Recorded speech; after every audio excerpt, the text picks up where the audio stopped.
Amen. Praise the lord. కూర్చో. దేవుడికి స్తోత్రములు కలుగునుగాక. ఆమేన్. చాలా సంతోషము. ప్రభు అయినటువంటి యేసుక్రీస్తు నామంలో కూడి వచ్చిన మీ అందరికీ కూడా వందనాలు మరియు శుభములు తెలియజేస్తా ఉన్నాను. ఆమేన్. దేవుడు మిమ్మల్ని అందరూ దీవించునుగాక. ఆమేన్. చాలా మంచిది. మన వాక్యంలోనే మన సమయాన్ని గడిపి ముందుకు సాగే ప్రయత్నం చేద్దాం. 2వ రాజుల గ్రంథము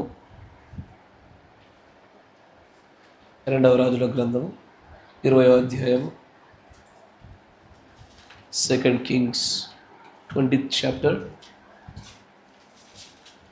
from the first verse. మొదటి వచనం నుంచి మనం గమనించుదాం.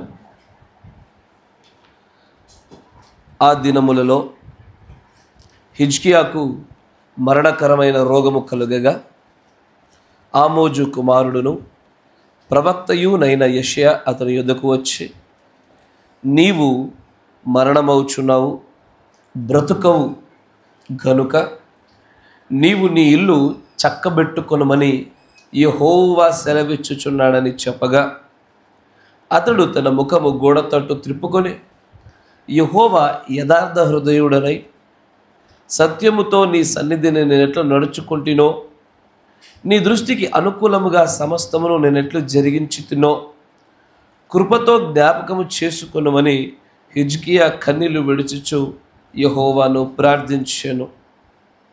దేవుడికి స్తోత్రములు కలుగునుగాక. మీరున్న చోట తలలు ఉంచండి, కళ్ళు మూసుకోండి. వాక్య విషయంలో దేవుని యొక్క ఆత్మ సహాయము విషయమై మనము ఆయనకు ప్రార్థన చేద్దాం. మహాశక్తివంతుడా, సర్వములో సర్వమై ఉన్నటువంటి వాడా, మీకు స్తుతులు స్తోత్రాలు చెల్లిస్తూ ఉన్నాము. మా భర్త, మా తండ్రి, మా అబ్బా, మరొక మారు నీ సన్నిధిలోనికి మేమందరం కూడా సమకూర్చబడి నీ అందు ఆనందించినట్లుగా ఈ దినమంతట్లో కూడా నీ వాక్యములోను, ప్రార్థనల్లోను, కీర్తనల్లోను మేము నాయన మీకు అతి సమీపస్తులుగా జీవించడానికి ఈ దినాన్ని మీరు మాకు అనుగ్రహించినందుకు మీకు వందనాలు నాయన.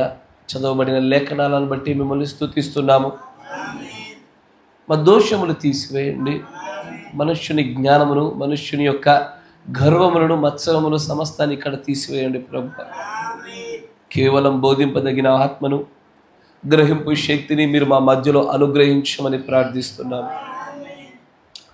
మీ మాటలు మాత్రమే ఇక్కడ వెదజల్లబడులాగిన సహాయం దయచేయండి. నీ ఆత్మ సంచారం మా మధ్యలో జరిగింపజేయమని, నీ వాక్యమే మమ్మల్ని బ్రతికించేది, స్వస్థతనిచ్చేది. నీ వాక్యం వలన మాత్రమే ప్రభు మా జీవితాల్లో కార్యాలు జరుగుతాయి కనుక ఆ వాక్యము మా యొక్క హృదయాల్లో నాటబడలాగున మా అందరితో కూడా మీరు మాట్లాడమని ప్రభు అయిన యేసుక్రీస్తు నామములో ప్రార్థన చేయుచున్నాము. ఆమేన్. ఆమేన్. Praise the Lord. దేవుడికి స్తోత్రములు కలుగును గాక. చాలా మంచిది. ప్రార్థనలో మీరందరూ కూడా ఎదుగుతున్నారని నేను నమ్ముతున్నాను. ఎందుకంటే ప్రార్థన లేకుండా దేవునిలో విజయం పొందుకోవడం అనేది అసలు దైవత్వంలో, ఆత్మీయత జీవితంలో ముందుకు ఎదగడం అనేది ఎన్నటికీ కూడా జరగదు. దేవుడితో పాటు కలిసి నడవాలి అనుకున్న ప్రతి ఒక్కరు కూడా ప్రార్థన జీవితంలో వారు వారి స్థానాల్లో ఎదుగుతూ ముందుకు సాగాలి. దేవుడితో కలిసి నడవాలనుకుంటున్న ప్రతి ఒక్కరూ ఆయనతో మాట్లాడకుండా నడవడం అనేది అసాధ్యము. ప్రార్థన అనగా టాకింగ్ టు గాడ్, దేవుడితో మాట్లాడడం అనేది. ఆయనతో పాటు కలిసి నడవాలంటే మొదటగా ఆయనతో పాటు సమ్మతించాలి. ఆయనతో సమ్మతించాలంటే మొదటగా ఆయన చిత్తమేంటో మనకు తెలిసి ఉండాలి. ఆయన చిత్తమేంటో మనం తెలుసుకోవాలంటే ఆయనతో మనం మాట్లాడాలి. చాలా సంతోషము. గత కొంతకాలంగా మనం ప్రార్థన అనే అంశాన్ని చూస్తూ వచ్చాం. అదంతా కూడా మీకు తెలుసున్నవనో తెలియవనో, మీకు ఏదైనా కొత్తదైనది చూపించాలనో ఉద్దేశం కాదు, కానీ మనం ప్రార్థన జీవితంలో ఎదగడానికి ఆ మాటలు. వాటి వల్ల మీ వ్యక్తిగత జీవితంలో మీరు దేవుడికి సమీపస్తులు అవుతున్నారని నేను నమ్ముతున్నాను. చాలా మంచిది, సంతోషము. కానీ ఈ రోజున ఈ ఉదయకాలంలో ఒక వ్యత్యాసమైనటువంటి మరొక వర్తమానంని మనము ముందుకు తీసుకెళ్దాం. ఇదివరకు దీనిని గురించి మనం మాట్లాడి ఉన్నాము, కానీ దీని ఆవశ్యకత ప్రస్తుతం ఉన్నటువంటి సంఘాలలో విశ్వాసుల మధ్యలో ఎంతగానో ఉన్నది.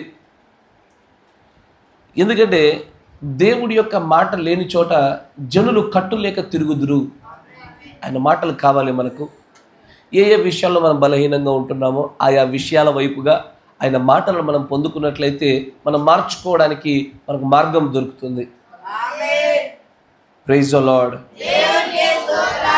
ఇక్కడ చదవబడినటువంటి లేఖనాన్ని మనం గమనించినట్లయితే, ఆ దినములలో హిజ్కియాకు మరణకరమైన రోగము కలుగగా ఆమోజు కుమారుడును ప్రవక్తయునైన యెషయా అతని యొద్దకు వచ్చి, నీవు మరణమవుచున్నావు గనుక బ్రతకవు, నీవు నీ ఇల్లు చక్కబెట్టుకొనమని యెహోవా సెలవిచ్చుచున్నాడని చెప్పగా,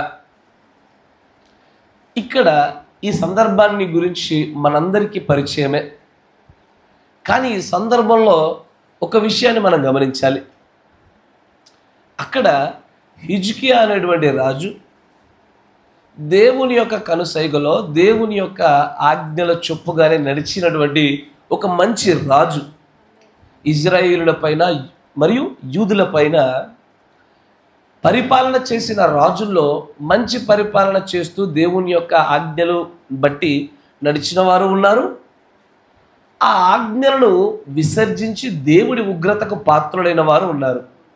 కానీ దీనిలో దేవుని యొక్క ఆజ్ఞల ప్రకారంగా నడుచుచున్నటువంటి, దేవుడు అంటే ఎంతో ఇష్టపడినటువంటి ఆయన, నేను చనిపోబోతున్నాను అన్న మాట వినగానే ఆయన దేవుడితో చేస్తున్నటువంటి ఆ ప్రార్థనను మనం విన్నప్పుడు అర్థమవుతుంది, ప్రభువా, నేను నీ పట్ల ఎలా యథార్థవంతమైన హృదయంతో నడుచుకుంటున్నా నీకు తెలుసు కదా అని చెప్పబడుతున్నటువంటి ఆ వ్యక్తి ఆ పరిస్థితిని ఒకసారి మీరు ఆలోచన చేయండి.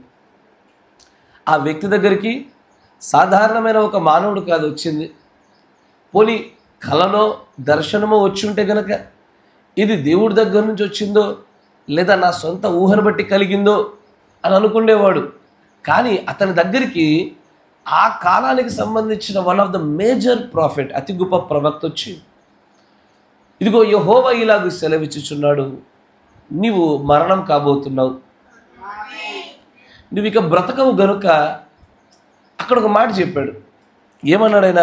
నువ్వు చనిపోబోతున్నావు, నువ్వు బ్రతకవు గనుక ఇప్పుడు నువ్వేం చేయాలి? నీ ఇల్లు చక్కబెట్టుకో. దాన్ని ఇంగ్లీష్లో చూస్తే గనక set thine house in order. నీ ఇంటిని క్రమపరచుకో, నీ ఇంటిని క్రమంలో పెట్టుకో. ఎందుకంటే ఒక గృహాన్ని క్రమంలో పెట్టవలసినటువంటి బాధ్యత ఆ గృహం యొక్క యజమానుడిది. అయితే ఇక్కడున్న హిజ్కియాకి మనకి ఒక చిన్న వ్యత్యాసం ఉందండోయ్. ఏందా వ్యత్యాసం అంటే, హిజ్కియాకి చనిపోబోతున్న విషయం తెలిసి చెప్పబడింది కాబట్టి గృహాన్ని క్రమపరుచుకునే అవకాశాన్ని ఇచ్చాడు దేవుడు. నీకు నాకు చెప్పడుగా, ఆయన ఎప్పుడు చనిపోబోతున్నాడు ఆయనకు చెప్పాడు కాబట్టి, ఇదిగో నీ సమయం దగ్గర పడింది కనుక నీ ఇల్లును చక్కబెట్టుకో, నీ ఇంటికి క్రమాన్ని పెట్టుకో. కానీ నీవు నేను కొనిపోబడే గడియ మనకు తెలియదుగా. నువ్వెప్పుడు చనిపోతావో నేను ఎప్పుడు చనిపోతానో మనకు తెలియదుగా. మరి మనం ఎప్పుడు మన కుటుంబాలను క్రమపరుచుకుందాం? ఒక 40 సంవత్సరాల తర్వాత క్రమపరుచుకుందామా? వివాహాలు అయ్యాక క్రమపరుచుకుందామా? ఎప్పుడు మన కుటుంబాలను మనం క్రమపరుచుకునే సమయం మనకు ఎప్పుడు తెలుస్తుంది? హిజ్కియా రాజు కంటేనేమో మరణము దగ్గర అవుతుందన్న విషయము తెలియపరచబడిన తర్వాత దేవుడు ముందుగా చెప్తున్నాడు ఏంటంటే, నీవు చనిపోయిన తర్వాత క్రమము లేకుండా గనక నీ గృహం ఉన్నట్లయితే నీ తర్వాత తరం అంతయు కూడా నా వాక్యంలోంచి తప్పిపోద్ది. నీ ఉన్నావు గనుక ఇప్పుడు అలాగలను బలవంతంగానో ప్రేరేపణతోనో ఒత్తిడితోనో నీ భార్యను నీ పిల్లల్ని మందిరానికి లాక్కొస్తావు, నువ్వు భక్తిలో ఉంచగలుగుతావు, నువ్వు క్రైస్తవ కుటుంబము అని ఒక పేరు మాత్రము పిలువబడుతుంది ఆ రకన. కానీ ఒక్కసారి నీవు పోయిన తర్వాత నీ కుటుంబ పరిస్థితి చూడు. ఒకసారి నీవే మరణించావనుకో, నీ పిల్లలు నీలాగే భక్తిలో ఉంటారనుకుంటున్నావా? నీ పిల్లలు ఇలాగే సర్వసత్యమని పిలువబడుతున్న వర్తమానాన్ని పట్టుకోగలుగుతారు అనుకుంటున్నావా? Do you really believe that? జరుగుద్దా? అందుకే అక్కడ హిజ్కియా రాజుతో మాట్లాడుతున్నప్పుడు అక్కడ దేవుడు సాధారణంగా అతనికి ఏం చెప్పాలా? నువ్వు చనిపోబోతున్నావు, సిద్ధంగా ఉండు అని చెప్పాలా. మోషేకి కూడా ఆయన దినాలను గురించి మాట్లాడాడు దేవుడు. నువ్వు మంచి వృద్ధాప్యంలో నువ్వు అక్కడికి వెళ్ళలేవయ్యా, ఈ మోయాబు దాటి వెళ్ళలేవు, నువ్వు యోర్దాను దాటి నువ్వు వెళ్ళలేవు, నువ్వు చనిపోవలసిన గడి వచ్చేసింది, నువ్వు ఇక్కడే చనిపోతావు, నీ పిల్లలు చూస్తారు అక్కడ. కరెక్టేనా? ఎందుకు మరి మోషేకి చెప్పలేదు నువ్వు నీ కుటుంబాన్ని క్రమపరుచుకో అని? మోషేకి కుటుంబం లేదా? మోషేకి ఎన్నిసార్లు పెళ్ళైంది? 2 సార్లు. పిల్లలు ఉన్నారు. కానీ మోషేకి కూడా దేవుడు ఎన్నడూ చెప్పాలి నీ కుటుంబాన్ని క్రమపరుచుకో అని.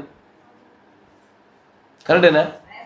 ఎందుకంటే ఆ మోషే తర్వాత మరొక నాయకత్వం ఉంది కనుక ఆ నాయకుడు చేత నడిపించబడతారు కనుక. యెహోషువ చేత కుటుంబము వ్యక్తి అని వ్యత్యాసం లేకుండా దేవుని యొక్క ధర్మశాస్త్ర గ్రంథం చొప్పున నడిపించబడుటకి ఒక నాయకుడు ఉన్నాడు కాబట్టి. అబ్రహాము కూడా దేవుడు ఒక మాట చెప్తాడు, ఏమని? నువ్వు మంచి వృద్ధాప్యం నందు పాతి పెట్టబడతావయ్యా. ఎసర్లో. కానీ ఇక్కడ హిజ్కియా రాజు దగ్గరికి వచ్చేసరికి విచిత్రంగా మాట్లాడుతున్నాడు దేవుడు. అంటే చాలా ఆశ్చర్యకరంగా ఉంటుంది. నువ్వు చనిపోబోతున్నావు, సిద్ధంగా ఉండు అని అనలే. నువ్వు చనిపోబోతున్నావు గనుక నీకు బాధ్యత ఉన్నది. నువ్వు చనిపోయే లోపల బాధ్యత చేయాలా. ఎందుకంటే నువ్వు చనిపోయేలోగా ఈ పని నువ్వు చేయలేదనుకో, నీ పిల్లలు రేపు పొద్దున ఎలాగైతే ఇజ్రాయేలు సిరియన్ దేవతలకు, మిద్యానీల దేవతలకు, అమోరీల దేవతలకు, మోయాబీల దేవతలకు ఎలాగో వారు మొక్కిరారో, రేపటి దినాన నీ పిల్లలు కూడా సంఘ శాఖల్లోని ఎక్కడో కలిసిపోతారు. అంటే కుటుంబాన్ని క్రమపరుచుకోవడము, కుటుంబానికి ఒక క్రమాన్ని ఏర్పాటు చేయడం అనేది మనం బ్రతికుండగానే, మనకు సమయం ఉండగానే చేసేయాల. నేను మరణించిన తర్వాత నా పిల్లోడికి ఏ ఆస్తి రావాలి, మా అమ్మాయికి ఏ ఆస్తి రావాలి, వాళ్ళకి ఏ స్థలాలు ఇవ్వాలి, వీళ్ళకే స్థలాలు ఇవ్వాలని చూస్తున్నారు. కానీ నేను మరణించిన తర్వాత నా తర్వాతి తరానికి నిజంగానే వారు పడిపోకుండా ఉండగలిగేటువంటి ఒక క్రమము నా కుటుంబంలో ఉందా? ఇది లేకపోతే కనుక హిజ్కియా రాజు భయపడేట్టుగానే మనము భయపడతాం. కరెక్టేనా? ఇప్పుడు సమస్త కార్యాలు జరిగిన తర్వాత చేయవలసిన కార్యాలు అన్నీ అయిపోయాయి. వాళ్ళ పిల్లల్ని, వాళ్ళ కుటుంబాలని, సమస్తాన్ని కూడా క్రమ ప్రకారంగా పెట్టిన తర్వాత నీ దగ్గరికి వచ్చి ప్రభు నువ్వు చనిపోబోతున్నావు అని చెప్పగా నువ్వేమంటావు? అప్పుడు భయపడతారా? చోటు చేసుకోవలసిన కార్యాలన్నీ చోటు చేసుకున్నాయి, నేను చేయవలసిన బాధ్యతలన్నీ చేసేసాను, ఇక నేను దేవుని దగ్గరికి వెళ్ళడమే మంచిది అనుకుంటాడు వాడు. కానీ ఇంకా నువ్వు ఆ యొక్క ఆయుష్ని పెంచు అని ఎందుకు అడగవలసి వస్తుందంటే ఇంకా అతని కుటుంబంలో ఏదో క్రమపరచబడవలసింది ఉంది. ఎప్పుడై ఆయుష్ని పెంచమంటాం? ఇప్పుడు ఎగ్జామ్ అంతా రాసేసావు, లాస్ట్ 5 minutes అనగా నువ్వు భయపడతావా? అయిపోయినాక ఇంకెందుకు భయపడతావు? ఇక తొందర ముగిస్తే బాగా అంటావు, చావైతే మేలు అంటావు. కరెక్టే కదా? అన్నీ ముగిసిపోతే నిన్ను నీవు సరి చేసుకొని కుటుంబానికి ఒక క్రమాన్ని పెట్టి వాళ్ళని సరిచేయగలిగిన తర్వాత చనిపోయేటువంటి వార్త నీ దగ్గర రాగానే నువ్వు భయపడవి, ఇక సిద్ధపడతావు, మంచిదయ్యా దేవుని దగ్గరికి వెళ్తానని. ఎప్పుడు భయం వేస్తుంది?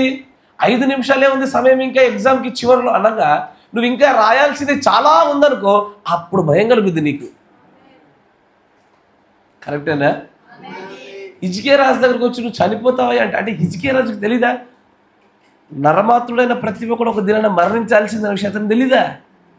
కానీ ఇక్కడ రాజుతో ప్రత్యేకంగా తన గృహాన్ని చక్కపరుచుకున్న మాట ఎందుకు చెప్తున్నాడంటే ఇంకా అక్కడ ఏదో ఉందయ్యా, తను చక్కపరుచుకోవాల్సింది ఏదో ఉంది. కాబట్టి అతడు ప్లీజ్ ప్లీజ్ ప్రభు ఇంకొంతకాలం నాకు ఇవ్వ, ఇంకొంచెం సమయం, నేను సెట్ చేయాల్సింది చాలా ఉంది, నేను సరి చేయాల్సింది చాలా ఉంది.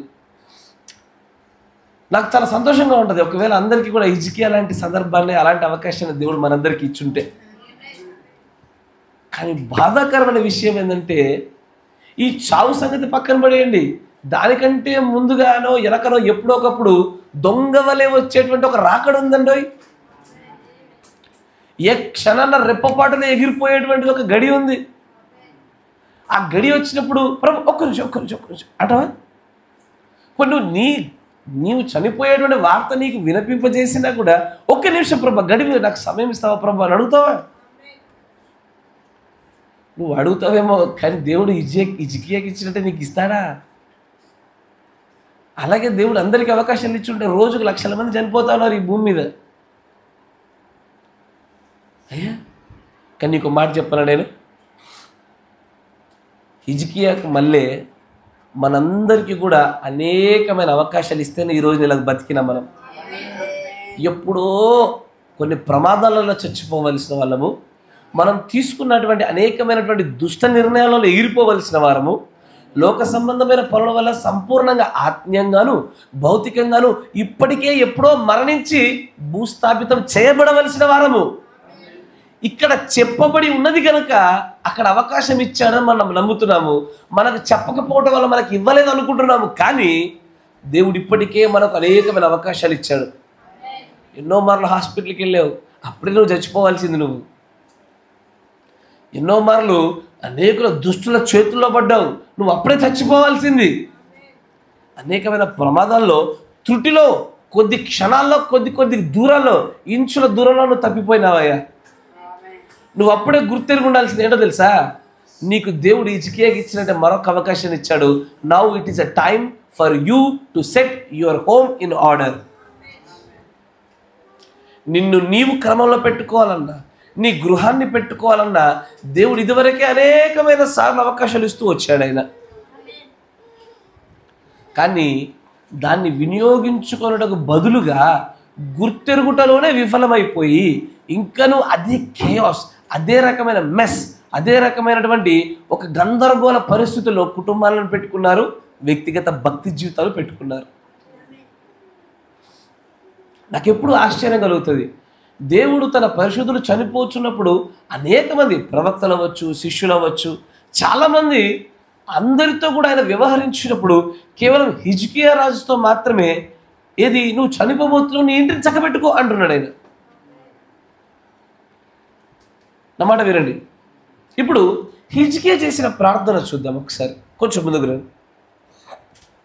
3వ వచనంలో ఆయన అంటాడు, 2వ వచనంలో ఆయన ముఖము గోడ తట్టు తిప్పుకొని 3వ వచనం, యెహోవా యథార్థ హృదయుడనై సత్యముతో నీ సన్నిధిని నేను ఎట్లా నడుచుకుంటునో, నీ దృష్టికి అనుకూలముగా సమస్తమును నేను ఎట్లు జరిగించుతునో కృపతో జ్ఞాపకము చేసుకొనమని హిజ్కియా కన్నీళ్లు విడుచుచు యెహోవాను ప్రార్థించెను.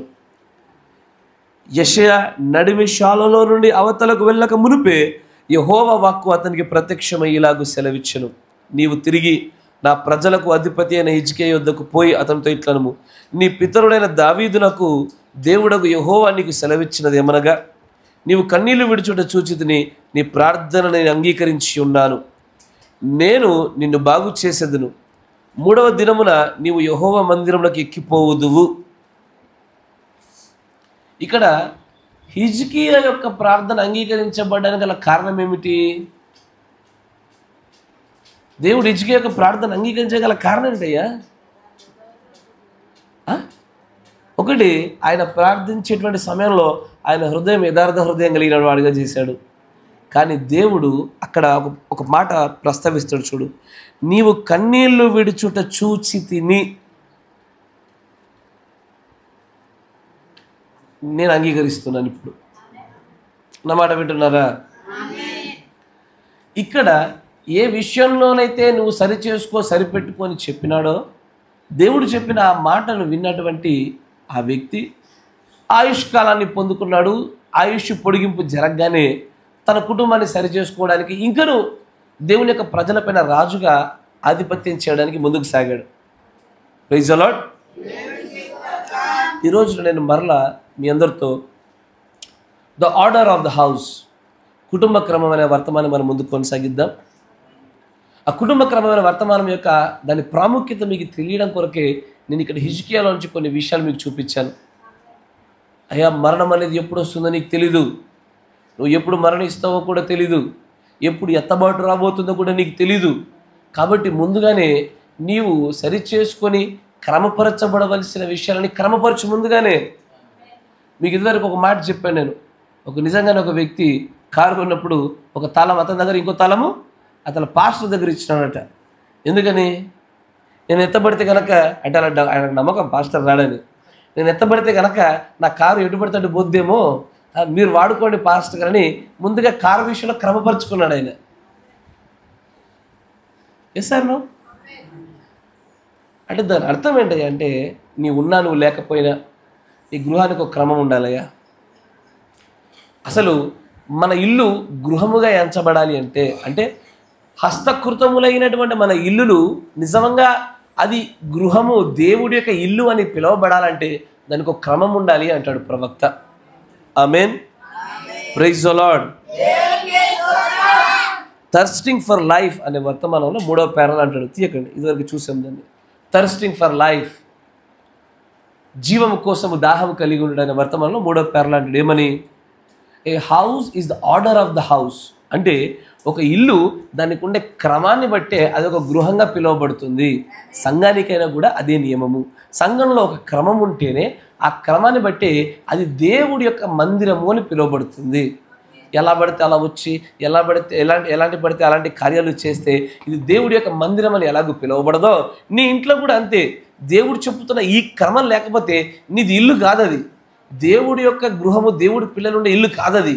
దయ్యాల యొక్క సంబంధించినటువంటి పిల్లలుండే ఇల్లుగా మార్చబడుతుంది అది. Praise the Lord. ఈ కుటుంబం అనే వర్తమానంలో మనం ఇదివరకే చాలా విషయాలు చూసాము. దానిలో ఇంకో కొన్ని విషయాలు చూసేటువంటి ప్రయత్నం చేద్దాం. దానికంటే ముందుగా ఒక్క లేఖనాన్ని మనం గమనించి ముందుకు సాగిపోదాం. తిమోతి రాసిన మొదటి పత్రిక 5వ అధ్యాయం 8వ వచనం.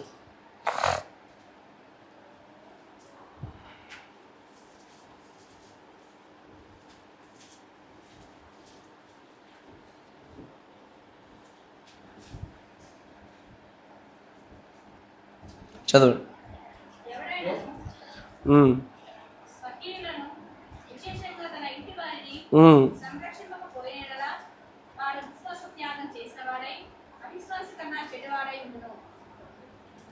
తన స్వకీయులను అనగా క్రీస్తులో ఉన్న ప్రతి ఒక్కరూ మన స్వకీయులే. ముఖ్యంగా ఆయన రక్తంలో కడగబడే నామంలో ఉన్నటువంటి మన ప్రియులందరూ కూడా మన స్వకీయులే. విశేషముగా తన ఇంటివారు కదా. అంటే ఈ సంఘంలో ఉన్నటువంటి ఏ ఒక్కరినైనా సరే మనం రక్షించుకోలేకపోయినామా? సంఘమా, నా మాట జాగ్రత్త వినండి. మనకు స్వకీయులు ఎవరు? బంధువుల, రక్త సంబంధికుల? కాదు. మన స్వకీయులు అనగా మన వారైన వారు అని అర్థము కదా. కరెక్టేనా? మన సొంత ప్రజలు. మన సొంత ప్రజలు ఎవరంటే ఈ పుట్టుక గుండా వచ్చిన వారో, కులం గుండా వచ్చిన వారో కాదు. మనకు దేవుని యొక్క రక్తంలో, ఈ యొక్క సిద్ధాంతంలో, వర్తమానంలో మనవారైన వారందరూ స్వకీయులే. వీరు కోల్పోబడుతున్నప్పుడు, తప్పిపోతున్నప్పుడు వారిని రక్షించుకోలేకపోవడం అనే విషయము, మరి విశేషముగా నీ ఇంటిలోని వారిని నువ్వు రక్షించుకోలేకపోయినట్లయితే వాడు విశ్వాసాన్నే త్యాగము చేసి, ఏది ఎత్తబడ్డానికి కావాల్సింది ఏది? విశ్వాసమే. ఆ విశ్వాసాన్నే త్యాగం చేసి వాడు ఏమైనట్టు? అవిశ్వాసి కన్నా చెడ్డవాడు వాడు. అంటే వాడు, నా మాట వినండి, ఈ సంఘంలో ఎవరైనా తప్పిపోతున్నప్పుడు నువ్వు రక్షించుకోవడం నీ బాధ్యత లేనట్టుగా నువ్వు తిరుగుతున్నావు చూడు. సంఘానికి ఒక విశ్వాసి రాకపోతే మీరు మీ బాధ్యతగా మీరు అందరూ కూడా వారిని కలవండి, లేదా ఫోన్ ద్వారానైనా వారిని సంప్రదించండి అని చెప్పాను మీకు. కరెక్టేనా? అలాంటి ఒక ప్రేమపూర్వకమైనటువంటి కార్యం నీలో జరగలేకపోతే నువ్వు స్వకీయుల్ని ఎలాగ నువ్వు రక్షించుకుంటున్న వాడు అవుతున్నావు? నువ్వు నీ విశ్వాసం ఉంది, నాకు క్రియలు ఉందని చెప్పుకుంటున్నావే కానీ దాన్ని త్యాగం చేసి నానాటికి అవిశ్వాసి కంటే చెడ్డవాడిగా మనం మిగిలిపోయినాం. ఇప్పుడు ఇది స్వకీయులలోనే మాట్లాడుతూ మరీ విశేషముగా ఇంటి వారిని గురించి మాట్లాడుతున్నాడు. ఇంటి వారిని గురించి మాట్లాడుతూ భర్త చర్చిలో ఉంటే భార్య ఇంట్లో కూర్చుంటుంది, భార్య చర్చిలో ఉంటే భర్త ఇంట్లో ఉంటాడు, కొన్ని తల్లిదండ్రులు చర్చిలో ఉంటే పిల్లలు ఇంట్లో కూర్చుంటారు. ఇది ఆరాధన జరుగుతుండగానే నీ స్వకీయుల్నే నువ్వు రక్షించుకోలేకపోతున్నావే. నువ్వు నీ విశ్వాసాన్ని త్యాగం చేసుకుని నువ్వేం చేసావు? నువ్వు అవిశ్వాసి కంటే చెడ్డవాడవైపోయావు. కుటుంబాన్ని రక్షించుకోలేకపోవడము, దే విషయంలో సంపాదన విషయంలో రక్షించుకోవాలా? ఏ విషయంలో రక్షించుకోవాలా? మన కంటికి కనబడినటువంటి ఒక ఆత్మ సంబంధమైనటువంటి ఆత్మలతో జరిగే యుద్ధంలో నీ పిల్లల్ని నువ్వు రక్షించుకోవాలా. ఒకవేళ నీ పిల్లోడు, నీ అమ్మాయో, నీ కూతురో ఎవరైనా సరే వాళ్ళు మందిరానికి రాకుండా ఇంట్లో కూర్చుంటారంటే నువ్వు ఇంట్లో నుంచి బయటికి వెళ్ళిపోయి చెప్పగలిగేటువంటి ధైర్యం కావాలి ఈ రోజున. నా మాట వింటున్నారా? బైబిల్లో ఒక మాటను చాలామంది వింటారు, అందరి ఇళ్ళలో కనబడుతుంది. నేను నా ఇంటి వారందరూ కరెక్ట్ చెప్పండి. నేను నా ఇంటి వారందరూ యెహోవాను. కానీ కొంతమంది ఇళ్ళల్లో ఏం రాసుకోవాలి తెలుసా? నేను ఒక్కనే యెహోవాను సేవిస్తాను, నా పెళ్ళాం రాదు. రాసుకోవాలి గొడవ మీద. నేను నా భార్య సేవిస్తాము దేవుణ్ణి, నా పిల్లోడు రాడు. నేను నా భార్య సేవిస్తాము, మా అమ్మాయి రాదు, దానికి నచ్చినప్పుడే వస్తుంది. మీరు రాసుకోవాల్సిన వాక్యాలు మీ ఇళ్ళల్లో. నా మాట వింటున్నారా? నేను నా ఇంటి వారు నచ్చినప్పుడే సేవిస్తాం, మిగతా సమయంలో సేవించాం. అంటే మన జీవితాలను బట్టి రాసుకోవాల్సి వస్తే ఇదే పరిస్థితి. కరెక్టేనా?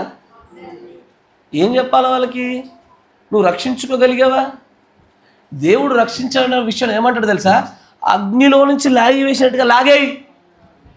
అగ్నిలో నుంచి లాగేటప్పుడు ఒక దిక్కడు కాలిపోతుండగా బ్రదర్ నేను మిమ్మల్ని కాపాడాలా అని అడుగుతావా? ఓ దిక్కోడు కాలిపోతున్న విషయం నీ కంటికి కనబడుతుండగా ఏం చేస్తావు? పర్మిషన్ తీసుకోవు, గట్టిగా లాగేస్తావు అంతే. అలాగే నీ ఇంటి వారు, నీ స్వకీయులందరూ అదే చేయాలా? మరి విశేషంగా నీ కుటుంబీకులను చేయాలగా. కానీ ఈ స్వకీయులను చేయడంలో ఈ సంఘం ఎప్పుడు విఫలమే. బుధవారం ఒక వ్యక్తి ప్రార్థన రాకపోతే ఫోన్ చేస్తున్నారా? శనివారం ఒక వ్యక్తి ప్రార్థన రాకపోతే సహోదరుడు ప్రార్థన జరిగింది, ఎందుకు రాలేదు, ఏమైంది, పలానా కారణమా? నెక్స్ట్ టైం ఆ పనికి మీరు ఇంకొంచెం ముందుగానే దాన్ని ముగించుకునే ప్రయత్నం చేయండి. కానీ మీరు రావడానికి ప్రయత్నం చేయండి. ఆదివారం రాకపోతే ఒక్కడు రాని వారికి ఫోన్ చేసేవాడు లేడు. ఎవరైతే బ్యాచ్లు ఉంటారో అలాగే చేసుకుంటారు. నా మాట మంచిగా వినండి. చర్చిలో బ్యాచ్లు ఉంటారు చూసారా? ఆ బ్యాచ్లు ఎవడన్నా మిస్ అయితే వానికి ఫోను. ఇక నాతో పాటు తిరిగని ఇంకొకడు ఉంటాడు చూడు, వానికి ఫోన్లో అవి ఏముండదు. ఇక పాస్టర్ చూసుకుంటారులే. కానీ ఇక్కడ చెప్పబడిన మాట స్వకీయులన్న మాట కాపరికి చెప్పబడిందా? అయ్యా మనందరి బాధ్యత కాదా అది? కేవలం కాపరి పనేనా? నేను మరలా చెప్తున్నా, రేపటి దినాన్ని నువ్వు బలహీనపడ్డప్పుడు నిన్ను కూడా సంఘం అదే చేస్తుంది. నువ్వు కొలవబడిన రీతిగానే కొలవబడతావు. ఆ రోజున నేను బలహీనపడ్డప్పుడు నన్ను ఒక్కడు గద్దించలే, నన్ను ఒక్కడు సరిచేయలే, అప్పుడు ఒక స్వరం వస్తుంది నీ అంతరంగంలో వచ్చి, మరి నువ్వు వేరేడు బలహీనపడ్డప్పుడు నువ్వు చేసావా? నువ్వు సంఘానికి ఏం చేయవు, కానీ సంఘం నీకేం చేసిందని మాత్రం చూస్తావు. సంఘంలో ఒకడు రానప్పుడు నువ్వేం పట్టించుకోలేదే. నువ్వు రానప్పుడు, నువ్వు బలహీనపడ్డప్పుడు, నీకు శ్రమలు వచ్చినప్పుడు, నీకు సమస్యలు వచ్చినప్పుడు మాత్రము సంఘం పైన చూస్తాం మనం. ఏది నేరారోపణ చేయడానికి, దోషాలు అప్పచెప్పడానికి చూస్తాం మనం. చాలామంది బయట కొంతమంది వ్యక్తులు చెప్తున్నా విన్నా, మేము సంఘానికి వెళ్ళక 2-3 వారాల్లో కూడా మా పాస్టర్ మాకు ఫోన్ చేయలేదు, అసలు మా సంఘంలో ఒక్కడు మనం కాంటాక్ట్ కాలేదని. మరి నీవు రెగ్యులర్గా వెళ్తున్న సమయంలో రాని వారికి నువ్వు చేసావా? ప్రేమపూర్వకంగా మాట్లాడే ప్రయత్నం చేసావా? మనం చేస్తేగా రేపటి దినాన మనం బలహీనపడినప్పుడు మనం ఆశించాల్సింది. అయ్యా ఇది 100 సార్లు ఈ సంఘంలో చెప్పాను, కానీ నీటిగా నెరవేర్పు జరగలే. బ్యాచ్లో ఫోన్ చేసుకుంటున్నారు, కానీ అరే సంఘంలో ఉన్న ప్రతి ఒక్కడు నావాడే, నా స్వకీయుడే, బలహీనతలున్న నావాడే అనేటువంటి ఆ ఆలోచన అనేకుల్లో పుట్టడం లేదు. ఎందుకో తెలుసా? ఆత్మలో ఇంకా మనం ఎదగలే. పరిశుద్ధాత్మ అధిక పాలనలో మనం పొందుకున్నప్పుడు ప్రతి ఒక్కరిని నిష్పక్షపాతంగా ప్రేమించే మనసు వస్తుంది. దైవికమైన ప్రేమ అనే వాక్యాలే వింటున్నాం, కానీ ఆ ప్రేమను ఎన్నడూ కూడా వ్యక్తపరచలే. దేవుని ప్రవక్త ఏం చెప్పాడు? షో యువర్ లవ్ చెప్పాడా? తన భార్యల గురించి మాట్లాడుతూ, కుటుంబాల గురించి మాట్లాడుతూ మీ ప్రేమను మీరు వ్యక్తపరచాలా. వ్యక్తపరచకుండా నువ్వు ప్రేమిస్తున్న విషయం ఎలా తెలుస్తుంది? నీ మనసులో ఉంటే సరిపోతుంది, మార్కులు వేస్తాడు అనుకుంటున్నావు దేవుడు. కానీ మన వర్తమానానికి స్టిక్ అవుదాం. స్వకీయుల గురించి మాట్లాడుతున్నాడు. స్వకీయుల గురించి మాట్లాడుతూ విశేషంగా ఇంటి వారిని అంటాడు చూడు. ఇంటి వారిని గురించి ఏం చేశాం మనము? నేను మీ పిల్లలకు ఒక మాట చెప్పాను, ప్రతిరోజు ఉదయకాలంలో వాళ్ళు వచ్చే ప్రార్థనలో మాట చెప్పారు, మీ ఇంట్లో వాక్య ప్రకారం నడవని వారు, సంఘాలకు సరిగ్గా రాని వారిని గురించి ఉదాహరణకు మీ తాతే అనుకో. మీ తాతకి నువ్వు స్నానానికి వెళ్ళడానికి ముందు తాత నువ్వు చర్చికి రా అని చెప్పు, బయటకు వచ్చాక చర్చికి రా అని చెప్పు, తినే ముందు చర్చికి రా అని చెప్పు, తింటుండగా చర్చికి రా అని చెప్పు, తిన్న తర్వాత చర్చికి రా అని చెప్పు, స్కూల్కి వెళ్ళే ముందు చెప్పు, స్కూల్కి వెళ్ళి వచ్చిన తర్వాత చెప్పు, ఆయన బయటకు వెళ్ళే ముందు చెప్పు, ఇంటికి వచ్చాక చెప్పు, పొద్దుమానం అదే చెప్పు. ఏం చేస్తాడు అతను? అయ్యో, ఈ ప్రిన్సిపల్ దేవుడిచ్చిందయ్యా నాకు. మీరు విసుగకుండా ఒక స్త్రీ పేద విధవరాల గురించి మాట్లాడుతూ మాకు న్యాయం తీర్చమని చెప్పి పొద్దున్నుంచి రాత్రి దాకా గోజాడుతున్న స్త్రీ ఎలాగో విజయం పొందుకుందో అదే సూత్రాన్ని దేవుడు మనకు అప్పచెప్పాడు కదా. మారని నీ భర్తను గురించి, సంఘానికి రాని నీ కుటుంబీకుల గురించి నువ్వు అదే సూత్రాన్ని పాటించావా? చెప్పి చెప్పి చెప్పి వదిలేసావు. అందుకే దేవుడు నేను వదిలేసాడు ఆ విషయంలో. విసుగకుండా చేసేటువంటి ప్రయత్నాలలో విజయాలు ఎక్కువ ఉంటాయి.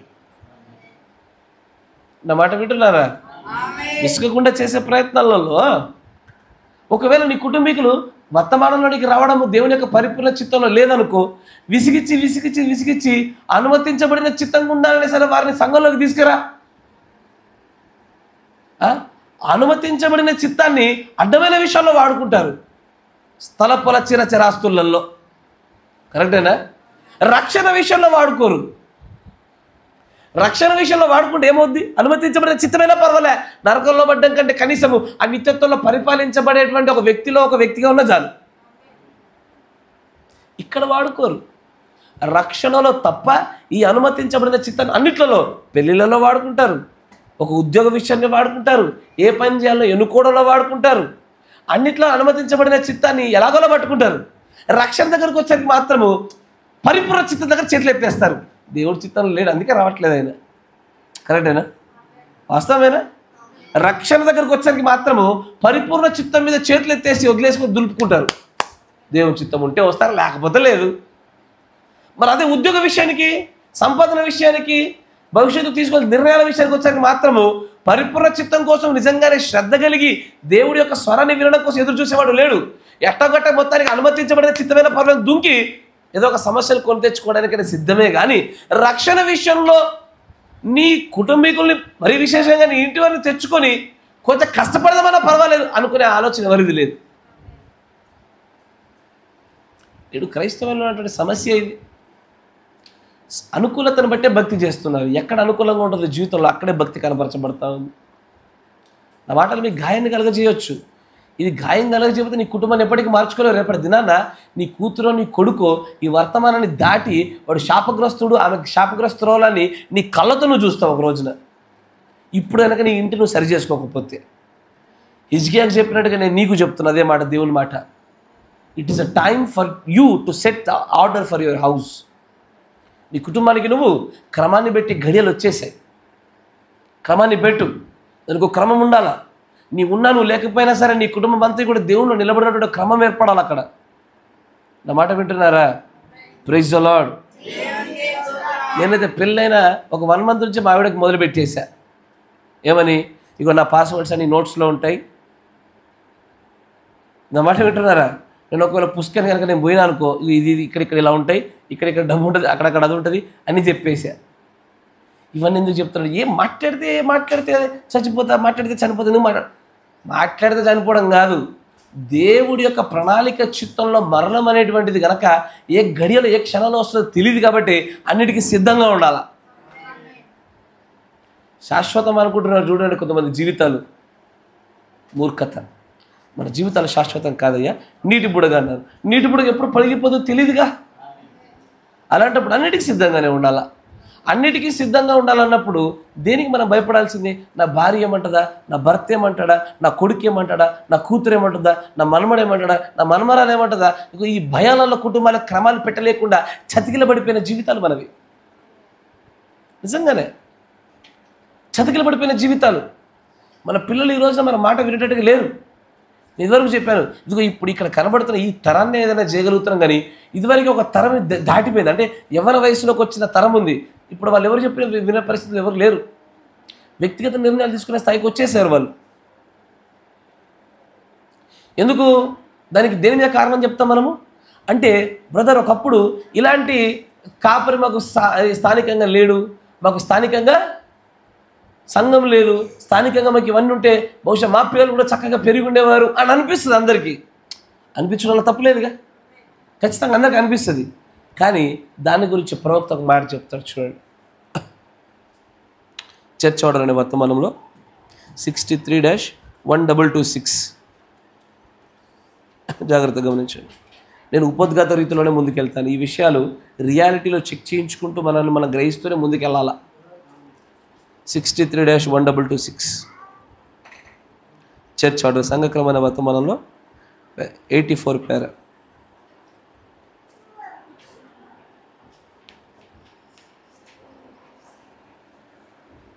సంఘంలో పిల్లల యొక్క అల్లరిని గురించి దృష్టిలో పెట్టుకొని మాట్లాడతాడు ఆయన. నా మాట జాగ్రత్తగా అండి. సంఘంలో పిల్లల యొక్క అల్లరి ఎక్కువ ఉంటుంది. పిల్లలు ఎవరస్తులు అనుకోండి, ఎవరైనా అనుకోండి, వస్తారు, లేస్తారు, అడిదిరుగుతారు, అన్నీ చేస్తారు కదా. ఇప్పుడు చూడండి అక్కడ ఏమంటాడు, 84 పేరా. తెలుగులో ఉందా? లేదు, మంచిది. The children are suppose to know discipline. పిల్లలు క్రమశిక్షణ అనేటువంటి దానిని వారు ఖచ్చితంగా తెలుసుకొనే ఉండి తీరాలి. They should get it at home. ఏంటది? పిల్లలు నేర్చుకోవలసినటువంటి పాటించవలసిన క్రమశిక్షణ సంఘంలోకి వచ్చి నేర్చుకోవడం కాదండి, వారి ఇంటి దగ్గరే ఆ క్రమశిక్షణ పొంది రావాలి ఇక్కడికి. నా మాట వింటున్నారా? They should get it at home. వారి గృహాల్లో క్రమశిక్షణ ఉండాలా. అయ్యా, క్రమశిక్షణ అంటే ఏంటిది? శిక్షణ, నేర్పించడము. నేర్పించేదానికి ఒక క్రమము. దేన్ని నేర్పించడము? భక్తిని నేర్పించడానికి ఒక క్రమాన్ని నీ ఇంట్లో నువ్వు పెట్టావా? అయ్యా, భక్తిని, నీ పిల్లలకు భక్తిని నువ్వు నేర్పించడానికి ఒక క్రమాన్ని నువ్వు ఏర్పాటు చేసావా ఇంట్లో? నీ పనులకు ఆధారంగా, నీ పిల్లల యొక్క స్కూల్లో వచ్చి వారి పనులన్నిటికీ ఆధారంగా అన్నీ పోగా అనుకూల సమయాలను బట్టి నీ పిల్లలకు ఒక క్రమాన్ని నువ్వు ఏర్పాటు చేసావా? ఈ సంఘానికి దేవుడి పనుడుగా నేను ఒక క్రమాన్ని పెట్టాను. మీ పిల్లలకి పొద్దున్నే రావాలి, ఖచ్చితమైన సమయాలు, ఆ ప్రార్థనలో కూడా వారు ఉండాలని చెప్పి వాళ్ళకు 4 రూల్స్ పెట్టారు. చెప్పారు ఎప్పుడన్నా మీ పిల్లల మీతో? వాళ్ళకు 4 రూల్స్ ఉంటాయి. ఉన్నాయారా? ఏంటా రూల్స్ అవి?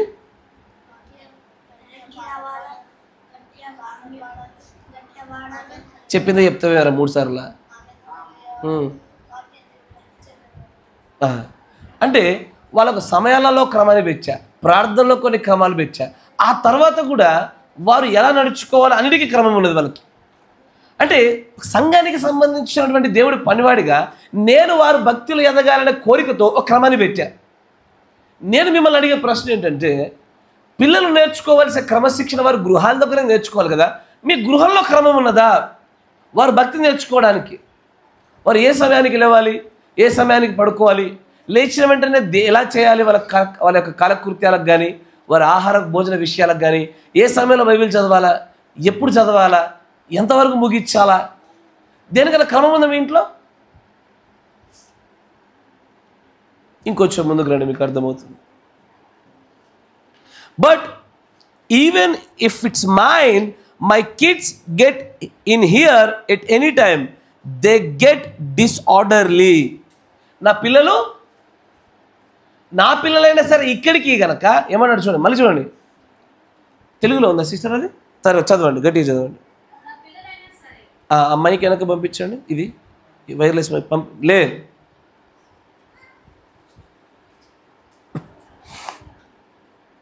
నా పిల్లలైనా సరే సౌండ్ పెంచు. వారు ఇక్కడ క్రమంగా లేని ఎడల, ఎక్కడ? సంఘములో. నా మాట వింటున్నారా? పిల్లలు, నా పిల్లలైనా సరే సంఘంలో క్రమంగా లేని ఎడల చదవండి. ఏ మాత్రము కూడా మినహాయింపు లేదు. తర్వాత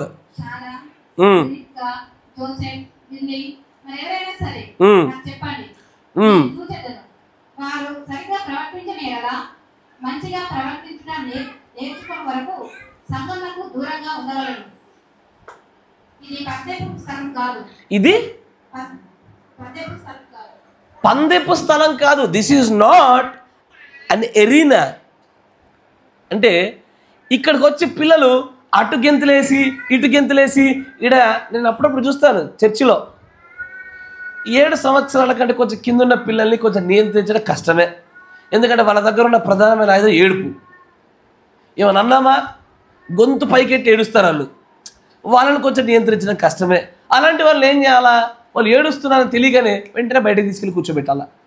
ఎదుటి వారికి వేరే వారికి ఇబ్బంది కలగకుండా మీరు వాక్యం నుంచి దూరంగా వినబడుటలో కానీ దూరం పోకుండా జాగ్రత్త పడాలా. కానీ ఆయన అంటాడు, చివరికి నా పిల్లలైనా సరే మందిరంలో కనుక సరిగ్గా నడవలేకపోతే నాకు చెప్పండి, నేను సరి చేసుకుంటా వాళ్ళని. ఏంటది? నేను సరి చేసుకుంటా. ఎందుకంటే ఇదేదో పరుగు పందాలు చేసేటువంటి స్థలం కాదు. ఇది ఏ స్థలము? తర్వాత చదవండి. ఇది దేవుడి ఇల్లు. ఇది నీ ఇంట్లో పిల్లల్ని కదా ఫ్రీగా వదిలేస్తే వాడు వెళ్ళి ఆ షెల్ఫ్లో ఒక వస్తువు తీసుకొచ్చి ఈ షెల్ఫ్లో ఒక వస్తువు తీసుకొచ్చి ఎడబడితే అలా ఆడేసి ఎడబడి తిరిగి కాసేపు బాత్రూమ్కి వెళ్ళి కాసేపు వచ్చి ఇంట్లో తిరిగేటువంటి కార్యకలాపాలు చేసే స్థలం కాదు ఇది. ఇట్ ఈజ్ మంచి కూర్చో, సరిగ్గా నన్ను చూడరై. It is the house of the God.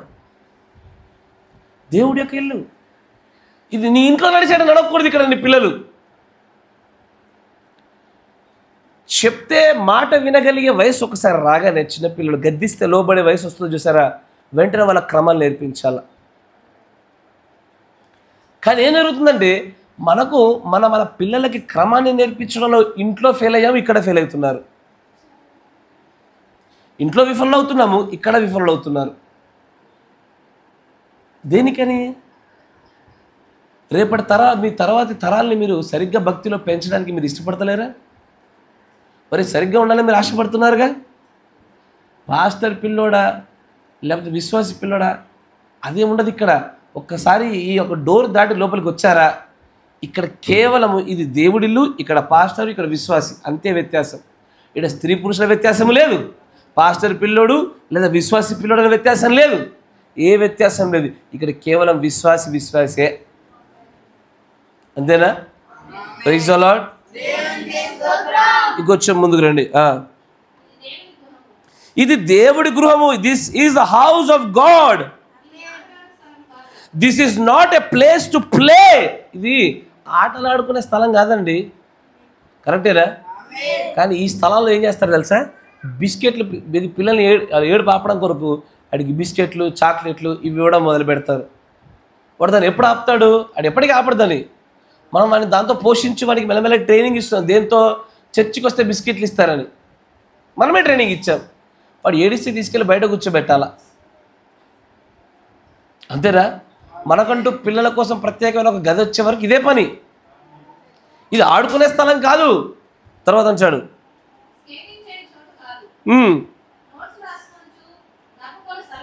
ఇదేంది? ఇది ఇగో అది రాస్తుంది, నోట్స్ రాస్తుంది చూసారు. అది ఇది నోట్స్ రాసుకుంటూ నవ్వుకునే స్థలం కాదు. ఇది మీ కళ్ళ ముందు వాడు కూర్చొని ఆ బుక్లో రాస్తుంది. ఇప్పటిదాకా ఈ అమ్మాయి ఆడ కూర్చొని రాస్తుంది. మనం ఏం చేసాము?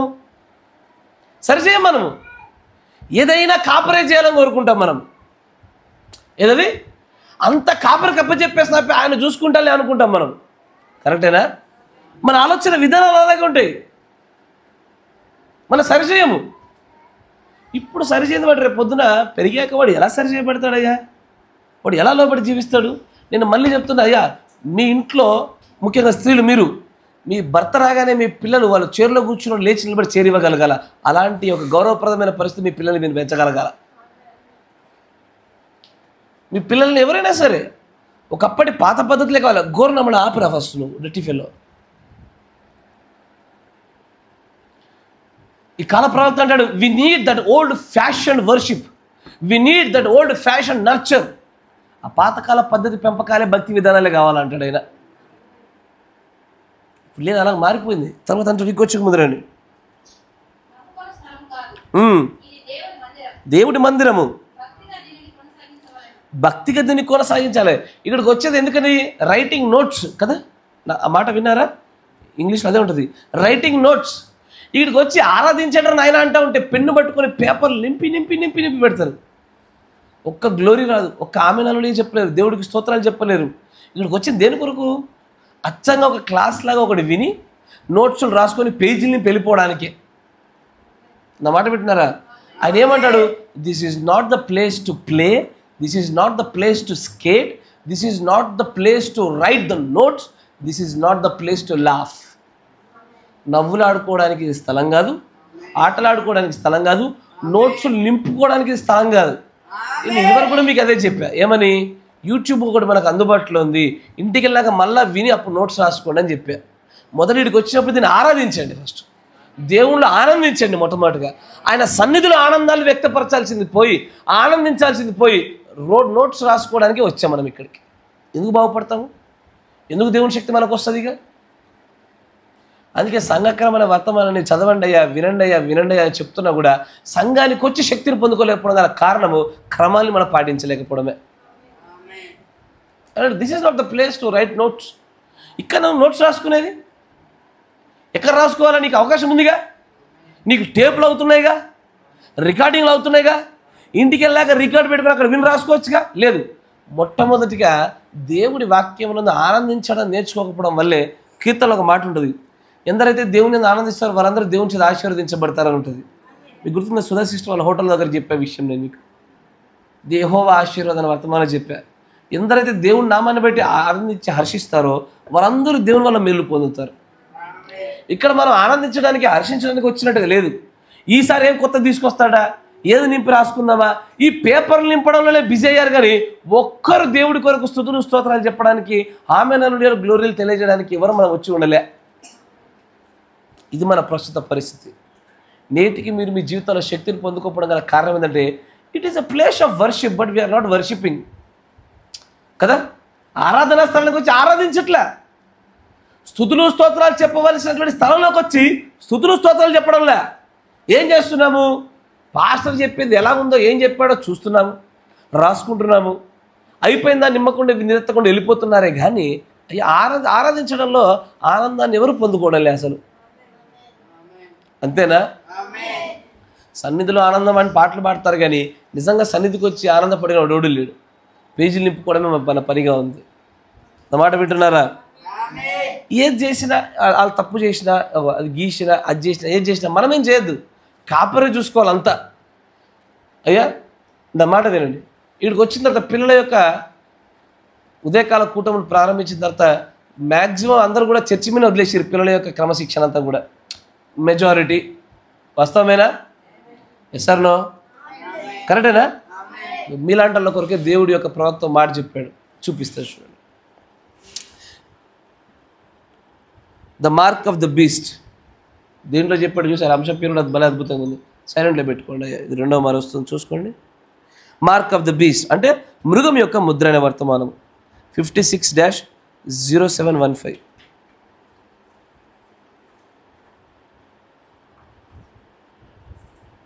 ఎన్నిసార్లు చెప్తారమ్మా నీకు అది రాయొద్దని?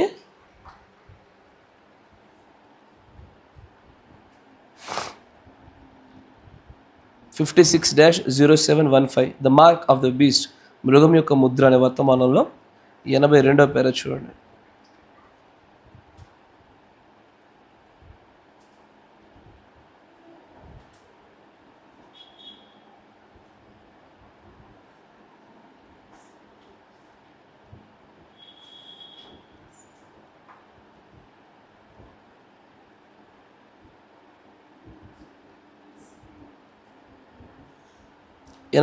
పేర చూడండి. 83.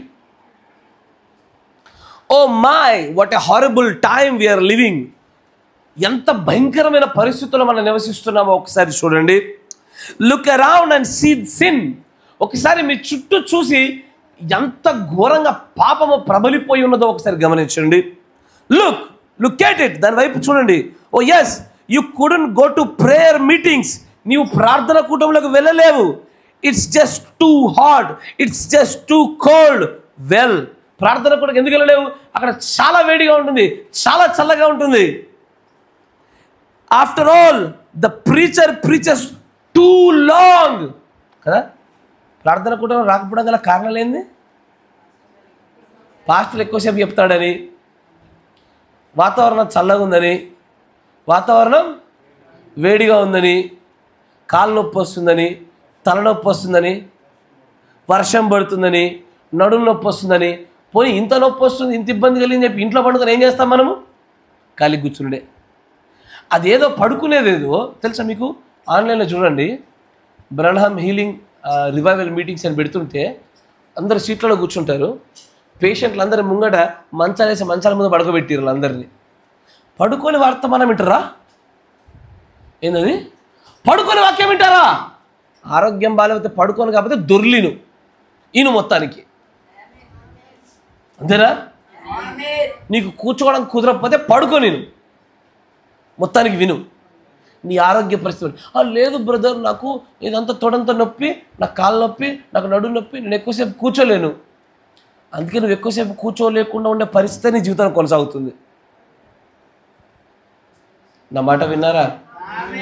నడుము నొప్పి వస్తే ఏం చేయాలి? బయటికి వెళ్ళి బెంచ్ మీద పడుకొని విను వాక్యం, అంతేనా? బయట బెంచ్ ఉంటుంది, బెంచ్ మీద పడుకొని విను. ఇంటి దగ్గర పడుకొని ఉండట్లే, అట్లాగే పడుకొని విను. నాకు తలనొప్పి వస్తుంది, ఆ ఇంటి దగ్గర ఏం చేశావు? తలనొప్పి వస్తే అంటే ప్రత్యామ్నాయంగా దానికి తగ్గడానికి ఏం చేస్తారా? ఏం చేస్తారు? తలనొప్పి వస్తే ఏం చేస్తారు? ఆడ కూడా పడుకునే, ఇక్కడ పడుకొని విను. నీ ఆరోగ్య పరిస్థితి నీకు కూర్చోవడానికి నీకు అనుమతించలేకపోతే, నీకు సౌకర్యం లేకపోతే నువ్వు పడుకునే వినాలి కదా. కానీ మందిరానికి రాలేకపోవడానికి కారణాలు ఏది? భర్తకు భార్య చెప్పుద్ది ఏమని? నాకు నీరసంగా ఉంది, నాకు తల తిరుగుతుంది. అప్పుడు ఈ పురుషుడు ఏమంటాడు? అయ్యో అయ్యో పడుకో పడుకోమ్మ పడుకో, దుప్పటి కప్పరా. సిగ్గు లేకపోతే సరే, ఈడ చేసేది ఆడ ఏ దూపన్నాడు, ఆడ నీకు మంచం వేస్తప్ప. చర్చిలో 2 డెడికేటెడ్ మడత మంచాలు పెట్టాం మనం, తెలుసా మీకు? అయ్యా 2 ప్రతిష్ఠించబడిన 2 వస్తువులు ఉన్నాయి. ఈడ బయట మడత మంచం వేస్తే అలా పండుకొని విను. ఇది చెప్పగలగడానికి అయ్యా పురుషులారా మీకు చెప్తున్న జాగ్రత్త. ఇది ఉన్నది కొంతమందే, యూట్యూబ్ గుండా వింటారు లేదు అందరూ. మీరు జాగ్రత్త. కుటుంబానికి క్రమాన్ని పెట్టాల్సి నువ్వే, అవునా? మా పిల్లడికి జ్వరం వచ్చిందయ్యా, ఆడు లేస్తలేడు, పిల్లల కూడికి జరుగుతుంది, తీసుకొచ్చి అందరు వెనకాల దుప్పటేసాడు పడుకోబెట్టేసినాన్ని. ఆడు పండనే ఏమైనా చేసుకో, నాకు అనవసరం. ఆడు ప్రార్థనలో ఉంటే బాగుపడతాడని నమ్మిన. మీ పిల్లలందరూ వాడి పైన చేతి నుంచి ప్రార్థన చేసిర్రు, అసలు దాని తర్వాత వచ్చి వాడికి ఫీవరే లేదు. నా సాక్ష్యం అది. అరే స్వస్థత రావడానికి మార్గాలు ఏందో నాకు చూపించిన తర్వాత ఎందుకు తప్పించుకుని తిరగాలి నేను? వాడు ఇంట్లో అక్కడెక్కడ మంచం మీద పడుకునేది చర్చిలో పడుకుంటాడు, ఆరోగ్యం బాగాలేకపోతే. బాగుపడ్డాడుగా మావాడు, అంతే. ఆరోగ్యం బాగాలేకపోయినా సరే చర్చికి వచ్చేసి ఇంటి దగ్గర ఎలాగ పడుకుంటా బయట పడుకోండియా. ఒక పని చేస్తా, అరే రోజు నువ్వేం చేస్తావు అంటే ప్రతి ప్రార్థనకి ఇంట్లో ఉన్న మడత మంచం తీసుకొచ్చి బయట వేయరా, నువ్వు వేయాలా. ఎందుకు చెప్పనా అంటే కూర్చొని వినలేనను పడుకోనన్నా వింటారు కనీసం. చేద్దాం, ఏ వసతి అంటే ఆ వసతి. మీకు కావాలంటే మంచం మీద మిమ్మల్ని వేలాడదీసి పైకప్పు తీసి పైనుంచి కింది దించి మధ్యలో వేలాడదీసి మీకు వినిపిస్తా వాక్యాన్ని, యేసు ప్రభు కాలంలో దిగొచ్చినట్టుగా. అప్పుడు నేనంట ఏమని మీ ఆయన్ని చూసి ఇంతటి విశ్వాసం నేను ఎన్నడూ చూడలేదే అని అన్నాను. అప్పుడు ఇక యేసు ప్రభు కాలం అట్టగా చేశారుగా, పైకప్పులు తీసి మరి దించిరంట మంచం మీద కట్టుకుండి. మందిరానికి వస్తే బాగుపడతానని అలాంటి విశ్వాస స్థాయి నీలో ఉంటే ఎప్పుడో బాగుపడి ఉండేవాడివి, నువ్వు బాగుపడేదానివి. ఎట్లా తెలుసా, నాకు ఆరోగ్యం బాగాలేదు అందుకే లేట్ వచ్చిన చర్చికి. నీకు శుభవార్త, నీకు తగ్గకపోవడం గల కారణం కూడా అదే. నీకు అర్థమైందా?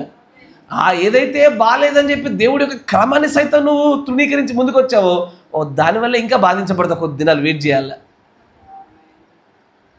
స్ట్రైట్ కూర్చో. Praise the lord. నేను ప్రజలు మీటింగ్లకు రాకపోవడానికి చెప్పే కారణాలు ఇవి. వర్షం పడుతుంది, ఎండ కొడుతుంది, వాడు చచ్చాడు, వీడు చచ్చాడు, మృతులు ప్రాతి పెట్టుకుంటారు, చచ్చిపోయినా సరే రండ్ర ఆయన అంటా ఉంటే లేదు లేదు లేదు, ఆడు చనిపోయినాడు కాబట్టి మాకు మందిరం కంటే ఎక్కువగా ఆ మరణాలను అటెండ్ అవ్వడమే అని చెప్పేసి దేవుడి ఆరాధనలు సైతము పక్కన పెట్టేసి చావులు అటెండ్ అవ్వడానికి వెళ్తున్నారు నేటి క్రైస్తవులు. నువ్వు వెళ్ళకపోతే అక్కడ అంత్యక్రియలు ఆపేస్తాడా వాడు? ఆరాధన ఎంతసేపు ఉంటుంది? ఒక గంటన్నర ఉంటుంది, అయిపోయా కూడా వెళ్ళొచ్చుగా. లేదు లేదు, మొదటి నుంచే మందిరానికి వెళ్ళకపోవడానికి ఏ కారణం దొరుకుద్దా అని చూసే బ్యాచ్ ఇదంతా. కారణం దొరికింది చెప్పేసుకొని తప్పించుకుంటారు. కొంతమంది ఎందుకు రాలేదమ్మా అంటే కడుపు నొప్పి వచ్చింది, తలనొప్పి వచ్చింది. అసలు మందిరానికి రావాల్సిందే ఆ ప్రత్యేకమైన గడియల్లోనే. నువ్వు ఏ బాధతో వస్తావో ఆ బాధ ఇక్కడికి వచ్చిన తర్వాత పూర్తిగా నీకు స్వస్థత కలుగుతుంది కదా. కానీ ఇవి తప్పించుకోవడానికి చెప్పే కారణాలు, సాకులు చూసే భక్తి అంతా. అందుకే వాళ్ళ జీవితాలు ఎన్నడూ కూడా కారణాలు, నేను ఎప్పుడు కూడా అద్భుతమైన విషయాలు ఎప్పుడు చూడలేకపోతున్నాను. నేను ఎందుకు మందిరం లేట్ వచ్చారు? ఆరోగ్యం బాగాలేదని. ఎందుకు మందిరం రాలేదు? ఆరోగ్యం బాగాలేదని. ఎప్పుడు ఆరోగ్యాలు బాగాలేకుండా ఉంటాయి, ఎట్లాగే ఉంటాయి జీవితాలు. ఇక ఏది జరిగినా సరే నా ప్రభు సన్నిధిలోనే జరగాలని కోరుకున్నప్పుడు ఆయనే బాగు చేస్తాడు. ఎండగా ఉంది, చల్లగా ఉంది, వర్షంగా ఉంది, ఇలాంటి పిచ్చికారాలు ఎత్తుకోదు మనం ఎప్పుడు కూడా. ఆమేన్. ఇంకొంచెం ముందుకు రండి అని అంటాడు. But you can keep your head in that old television day and night. ఏంటది? ఆ పాత టీవీలో, ఈ చేతిలో ఉన్న ఫోన్లో తలకాయ పెట్టరా నాన్న అంటే నడుము నొప్పి గుర్తుకు రాదు, తలనొప్పి గుర్తుకు రాదు, జ్వరం గుర్తుకు రాదు, ఏ నొప్పి గుర్తుకు రాదు. దేనికి? ఫోన్లో పెట్టి తలకాయ పెట్టి చూడరా నాయన అంటే. ప్రవక్త టీవీ అన్నాడు, నేను ఫోన్ అంటాను. ఎందుకంటే ఇప్పుడు టీవీలు తగ్గినాయి మన దగ్గర.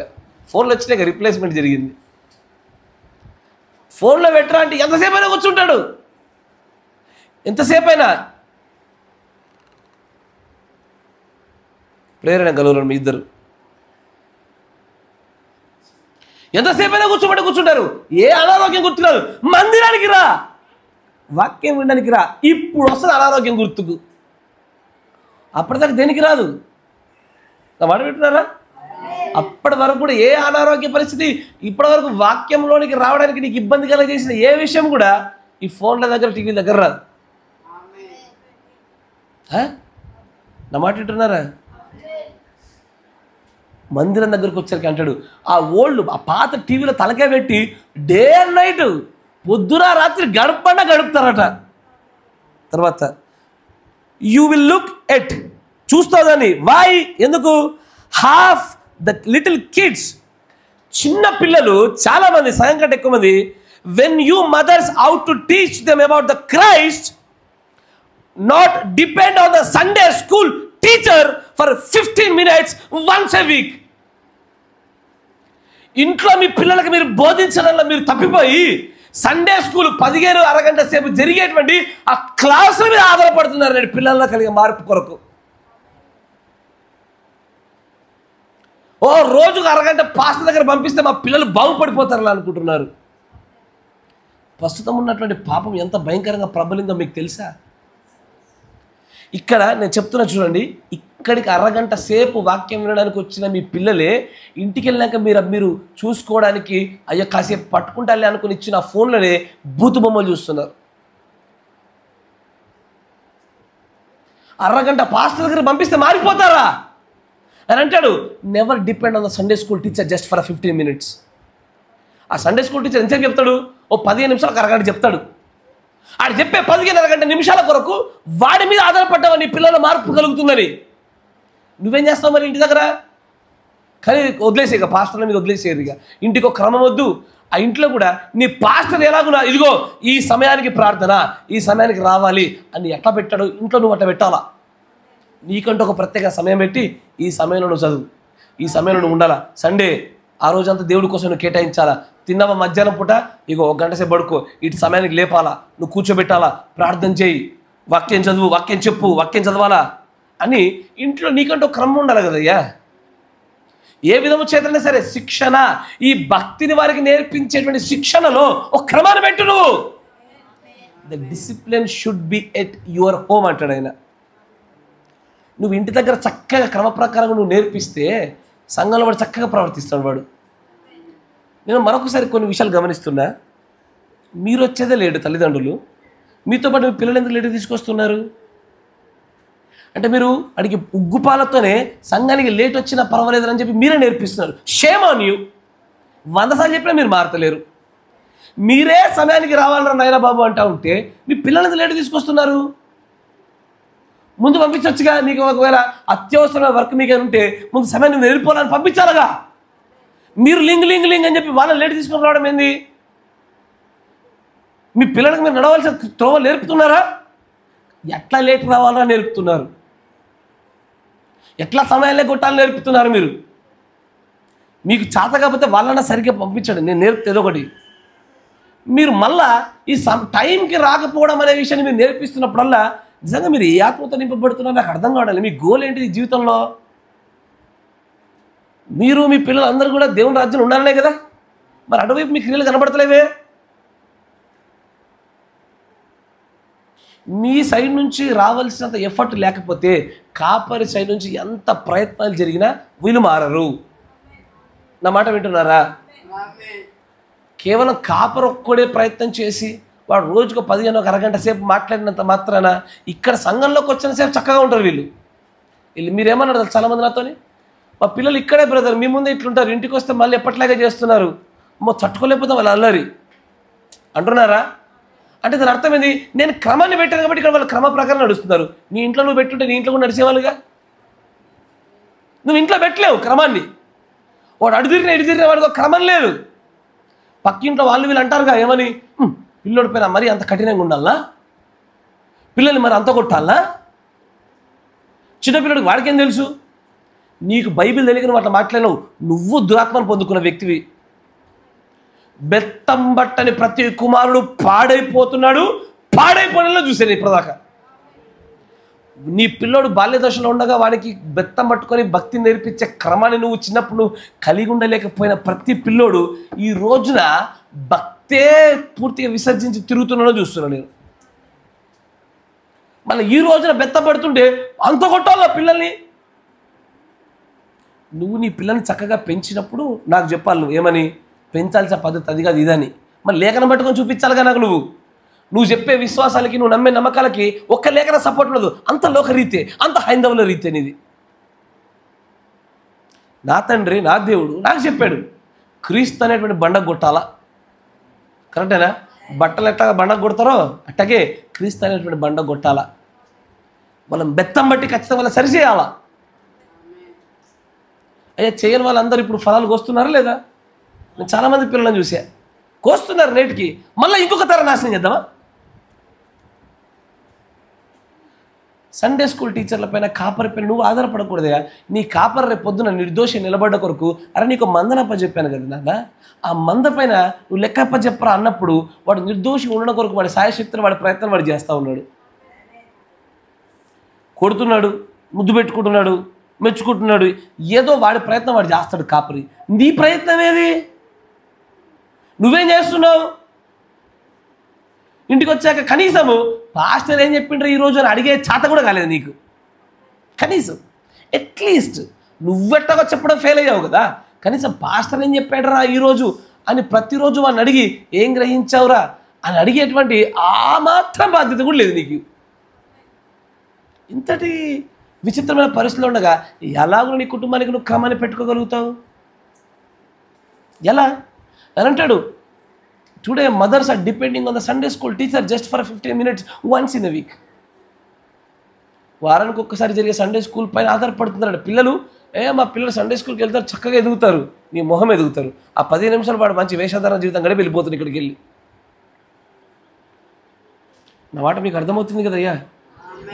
మీరు మీ కాపరి ఎట్లాగునా ఈ మందిర పరిధిలోకి రాగానే నీ పిల్లలకు ఒక క్రమాన్ని ఎట్టబెట్టినాడో నీ ఇంట్లోకి నీ పిల్లలు రాగానే ఒక క్రమాన్ని పెట్టాలా. స్కూల్లోకి వెళ్ళగానే ఆడు స్కూల్ టీచర్ మనకు నియమాలు ఉంటాయా? ఏ టైంకి తినాలి, ఏ టైంకి వాడు పడుకోవాలి. చిన్న చిన్న పిల్లలకి ఎల్కేజీ యూకేజీ పిల్లలకి పడుకునే సమయం ఉంటుంది. ఇంతే సమయంలో పడుకోవాలా, ఈ సమయంలో వాడు వాష్రూమ్కి వెళ్ళాలా, ఈ సమయంలో భోజనం చేయాలా, ఈ సమయంలో ఈ సబ్జెక్టు, ఈ సమయంలో ఆ సబ్జెక్టు. వాడికంటూ క్రమం ఉన్నదా అయ్యా? స్కూల్లో మీ పిల్లల క్రమం ఉన్నది, మందిరంలో నీ పిల్లల క్రమం ఉన్నది, నీ ఇంట్లో గాలి తిరిగాల వాడు, గాలి తిరిగేసేయాల వాడు.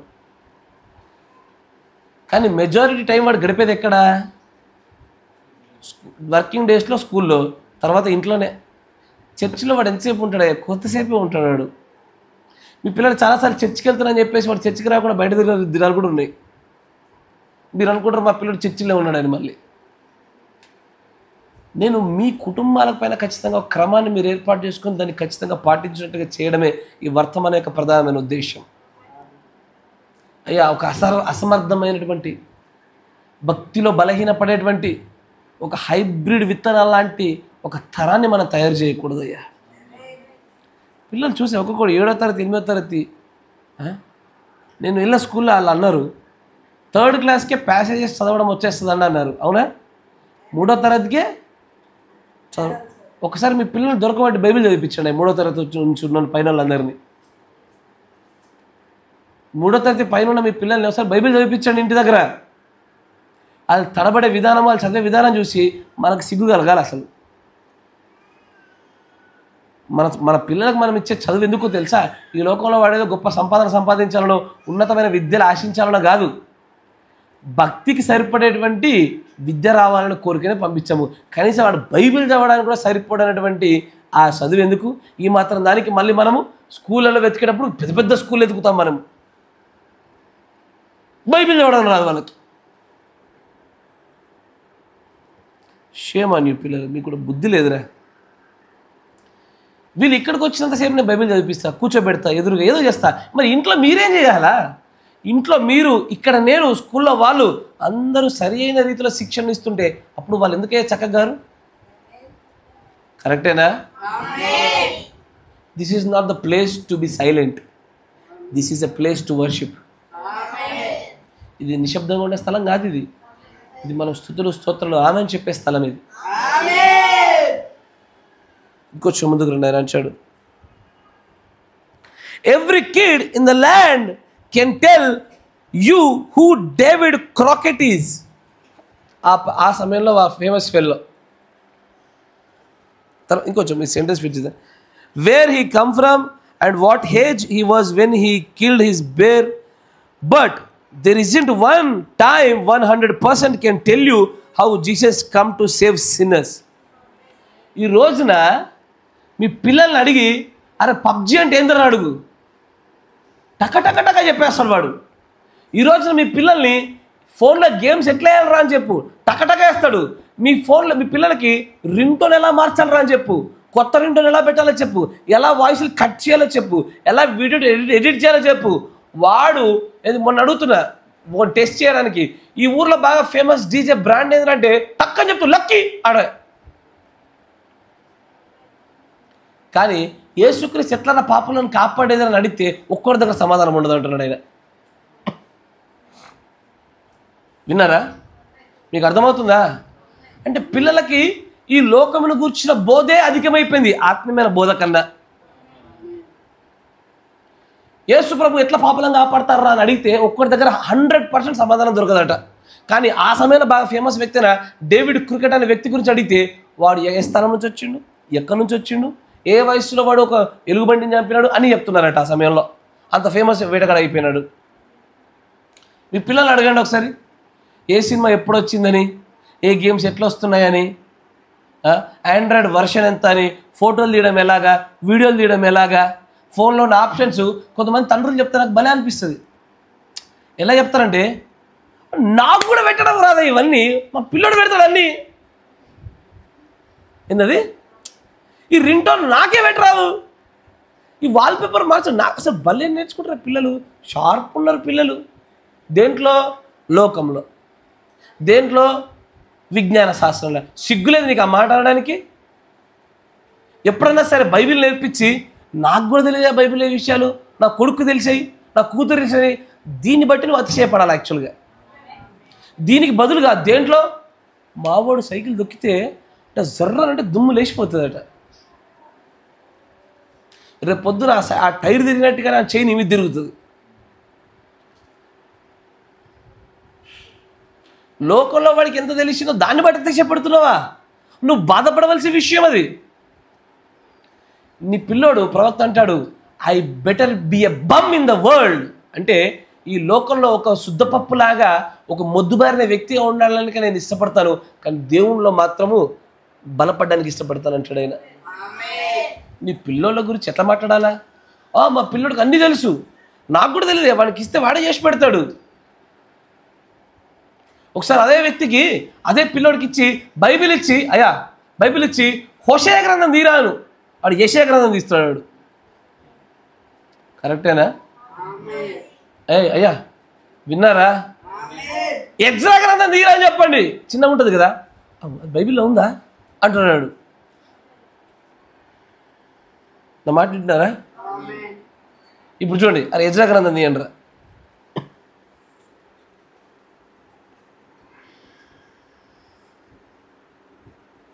వాళ్ళు ఏం చెప్తారు తెలుసా? మీకు కనబడతలేదు కదా, వాళ్ళు చేసేది ఏం కార్యం చూడండి. వాళ్ళు ఇట్లా చేస్తారు. ఇగో ఏది ముందు ఉంటుందో ఏది అనుకుంటుందో కూడా తెలియదు వాళ్ళకి. ఎసరగా నీరు అంటే ఆడు మొత్తం షఫుల్ చేసి చూస్తున్నారు. మళ్ళీ అదే వాడికి ఫోన్ ఇచ్చి ఈ పలానా ఆప్షన్ ఎక్కడ ఉంటుందో అని చెప్పు, చక్కగా తీస్తున్నాడు మళ్ళీ. ఇది మన పెంపకాలు, ఇది మన ఇంట్లో మనం పెట్టుకున్నటువంటి క్రమాలు. కేవలం పాస్టర్ మీద పడేసి ఒక 15-20 ఒక అరగంట సేపు పడేసి మా పిల్లడు మారిపోయాడు, భక్తిలో ఉన్నారు, చక్కగా ఎదుగుతున్నారు అని నువ్వు అనుకునే భ్రమ అది. స్కూల్లో క్రమం ఉన్నది, సంఘంలో క్రమం ఉన్నది, నీ ఇంట్లోనే క్రమం లేదు. నువ్వు బాగుపడాల్సింది, నువ్వు మార్చాల్సింది. ఏదా క్రమము? ఇంట్లో మేము చెప్తే మా మాట వింటలేరండి పిల్లలు. అయ్యా నా మాట చూడండి ఒకసారి. సంఘంలో మీ పిల్లలు నా మాట వింటున్నారా? వింటున్నారా? వింటున్నారు. మీ పిల్లలు నన్ను అసహించుకుంటున్నారా? మీకు తెలిసినంత మట్టుకు. నాకు భయపడతారు, నన్ను అసహించుకుంటున్నారా? లేదుగా. కరెక్టేనా? ఎందుకు? మీకన్నా ఘోరంగా కొడుతున్నా నేను వాళ్ళని. ఆ దెబ్బలు మర్చిపోనట్లే వాళ్ళని ఇంకా ప్రేమ చూపిస్తున్నా వాళ్ళ పైన. ఇంట్లో మీరు చేయాల్సింది కూడా అదే. తప్పు చేస్తే దెబ్బలు, వాడు సరి చేసుకోగానే ముద్దులు. ఇదే బైబిల్ పద్ధతి, దేవుని పద్ధతి అదే. నా మాట విన్నావా ఆశీర్వాదం, మాట వినలేదా శాపం. ఎవడో ఒక శత్రువుని లేపుతాడు మీదికి. అట్టగే నీ పిల్లడు మాట వినకపోతే చెయ్యలేవ్వాలా, మాట విన్నప్పుడు ఆడికి నచ్చింది ఇవ్వాలా. అట్లా నువ్వు ఇంట్లో నువ్వు క్రమపరచకుండా ముందు రావాల్సింది. మా ఇంట్లో మా పిల్లలు మా మాట ఇంట్లేరు. ఎందుకు ఇంట్లేరంటే నీ దగ్గర శక్తి లేదు, నువ్వు వాక్య ప్రకారం నడవట్లేదు కాబట్టి. అబ్బా ఈ పిల్లలందరికీ నాకు బీపీ లేస్తుంది. బీపీ లేచేది పిల్లలకి కాదు, నువ్వు వాక్యం తప్పినందుకు. పిల్లల విషయంలో నువ్వు వాక్య ప్రకారంగా పెంచినందుకు నీ బీపీ పెరిగింది. ఒకసారి చేతిలో కర్ర పట్టుకో, అప్పుడు ఏం చేస్తారా? అలా వేస్తారా? నేను పట్టను, నేను ప్రేమ స్వరూపిని, నాకు ప్రేమ, నాకు పిల్లల్ని కొట్టమంటే నచ్చదు అంటే అందరికి ఇష్టం వచ్చి కొడుతున్నారా? మేమందరం కర్కోటకులము, ఏమంటారు దాన్ని ఏమంటారు, మేమందరం కూడా కీచకులము, పిల్లలను కొట్టాలని ఇష్టపడేవాళ్ళం మేము. బుద్ధి లేకపోతే. బైబిల్ పద్ధతి అది. పిల్లోడు అన్నాక వాడు నేర్చుకోవాల్సిన విషయాలు నేర్చుకున్నట్లుగా ప్రేమగా చెప్పాలా, వినకపోతే బెత్తమే పట్టాలా. దీనికి బదులుగా మా ముందు పిల్లల్ని కొడితే మేము చూడలేము అంటే దాని అర్థమే తెలుసా? మా కళ్ళ ముందు వాక్య నెరవేర్పు మేము సహించలేమంటున్నారు మీరు. మా కళ్ళ ముందు బెత్తం పడితేనే బాగుపడతాడన్నటువంటి లేఖ నెరవేర్పు జరుగుతుండగా మా కళ్ళులు చూసి తట్టుకోలేమంటున్నారు. ఏం తట్టుకుంటాయి? ఫోన్ చూస్తే తట్టుకుంటాయి. కోకోమెలన్ ఏంటది? ఏరా కోకోమెలన్, రుద్రుడా, ఇంకేమొత్తారా పురాణాలు, jungle book, magic book, Shiva, ఇంకేదో పనికి మళ్ళీ శివలు వస్తాయి. ఇవన్నీ చూస్తుంటే మాత్రము ఆహాహా చక్కగా చూస్తున్నారు. భక్తి లేనటువంటి నీ జీవితాలలోనే అందుకే ఈ పిల్లలు తయారయ్యారు. దయచేసి జాగ్రత్త. మీ పిల్లల్ని జ్ఞానము ఈ లోక సంబంధమైన జ్ఞానం అయి ఉండకూడదు, బైబిల్ జ్ఞానాన్ని ఇవ్వండి అయ్యా. వాడికి బయట ఏదైనా విషయం అడుగుతున్నాడు, చక్కచక్క చెప్తున్నాడు వాడు. ఆ హీరో ఎవడు, ఈ హీరో అంటే వాడు అన్ని పుట్టుపూర్వత చిత్రాన్ని చెప్పగలుగుతున్నాడు. కానీ నేడు బైబిల్ గురించి క్రీస్తు వచ్చి ఈ లోకాన్ని ఎలా కాపాడాడు అంటే మాత్రము, సిన్నర్స్ని పాపుల్ని ఎలా రక్షిస్తున్నాడు అడిగితే మాత్రము 100% ఎవడు సమాధానం చెప్పలేడు. ఇంటికి వెళ్ళిన కోసం మీ పిల్లలు అడగండి అయ్యా, అరే క్రీస్తు పాపులు ఎట్లా కాపాడుతున్నారని అడగండి ఒకసారి. అరే పాపులు ఎట్లా రక్షిస్తున్నారా దేవుడు? యేసుప్రభు పాపులు ఎట్లా రక్షిస్తారా? యేసుప్రభు పాపులు ఎట్లా రక్షిస్తారా? చెప్పండి ఒకటి చెప్పండి రా అమ్మ. యేసుప్రభు పాపులు ఎట్లా రక్షిస్తాడు? ప్రేమ ద్వారా అంట. ఇంకా అయిపోయిందా? ఇది ఇన్ని సంవత్సరాల మన పెంపక పద్ధతి. ఎట్లా రక్షిస్తారా అంటే కూడా సమాధానం చెప్పలేని పరిస్థితులు. అదే ఫోన్ ఇచ్చి మీ ఏదైనా ఆప్షన్ తీసుకురామని చెప్పి తీసుకొచ్చి చూపిస్తున్నాడు వాడు. ఇదంతా కూడా మన యొక్క క్రమము లేని మన కుటుంబాలకు, మన విఫలులైనటువంటి మన కుటుంబ వ్యవస్థకు మనకు సదృశ్యంగా కనబడుతున్న విషయాలు ఇవన్నీ, ఆధారాలు ఇవన్నీ.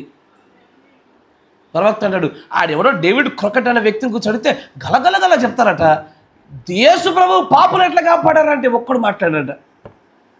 అలాంటి దినాలు ఇవి. నేటికి అదే వర్తమానం అని చెప్పి నువ్వు దిగావు చూడు, నీ పిల్లలు లేదు దాంట్లో. ఇంకొంచెం ముందుకు రండి. And if 24 less or 24 months, less than 12 months, the whole nation knowed about the David Crockett. Why can't Christians be on the fire for God as Hollywood is Tomerot? And let me know who is Jesus Christ is. ప్రపంచమంతా తెలిసిపోయిందట, కానీ క్రీస్తు ఎవరో తెలియలేదట మీ పిల్లలకి. ప్రస్తుతం ఉన్నటువంటి విషయాలకి ఆయన హాలీవుడ్లో ఉన్నాడుగా, హాలీవుడ్ అంతా తెలుసు వాళ్ళకి, ఇప్పుడు టాలీవుడ్ అంతా తెలిసి వాళ్ళకి. కానీ ఏం జరుగుతుందో తెలుస్తలేదు. దేవుడు అంటే ఏంటిది, యేసుప్రభు అంటే ఏంటో తెలియడంలే. ఎందుకు? కేవలం సండే స్కూల్ టీచర్ పాస్టర్ పైన ఆధారపడటం వల్ల చోటు చేసుకున్న సమస్య ఇదంతా. మీకు ఇదివరకు ఒక విషయం చెప్పి గుర్తుందా? గాడ్ ఇన్ ఇస్ యూనివర్స్ అనే వర్తమానంలో గుర్తుందా? దాంట్లో ఒక పిల్లోడు వాళ్ళ తల్లిని ప్రశ్న అడుగుతాడు, కరెక్టేనా?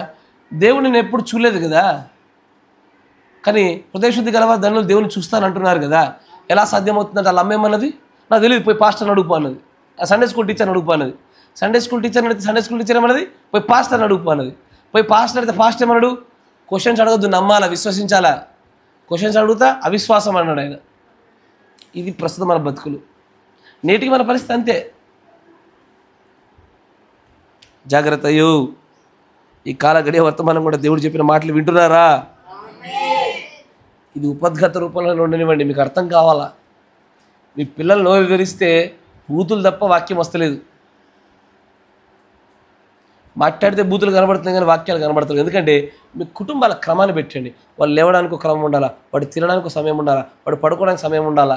అయ్యా, మీ పిల్లలకు ట్యూషన్ పెట్టించినాము, ఇక్కడ ఎందుకు పెట్టించినాము?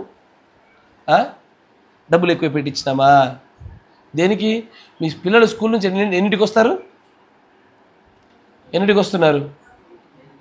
5కి వస్తున్నారు. 6ంటికి ట్యూషన్ స్టార్ట్ అవుతుంది. 5 నుంచి 6 లోపలనే మీ ఇంటి దగ్గర హోంవర్క్లు అయిపోవాలా. ఏంది? 5 నుంచి 6 మధ్యలో మీ పిల్లల హోంవర్క్లు ఇంటి దగ్గర అయిపోవాలా. 15 నిమిషాలు గబగబా తిండి అయిపోగొట్టేసి 45 నిమిషాలు హోంవర్క్ అయిపోవాలా. 6 నుంచి 8 వరకు కూడా వాళ్ళు ఇక్కడ చదివించడం నేర్పిస్తారు. మీ పిల్లలు హోంవర్క్లు చేసుకుంటే సూపర్వైజర్ కావాలా చూడడానికి? రాసిన దాన్ని వాళ్ళ బ్రెయిన్ ఎక్కిచ్చే రీతిలో చదువు చెప్పడం కావాలి అక్కడ.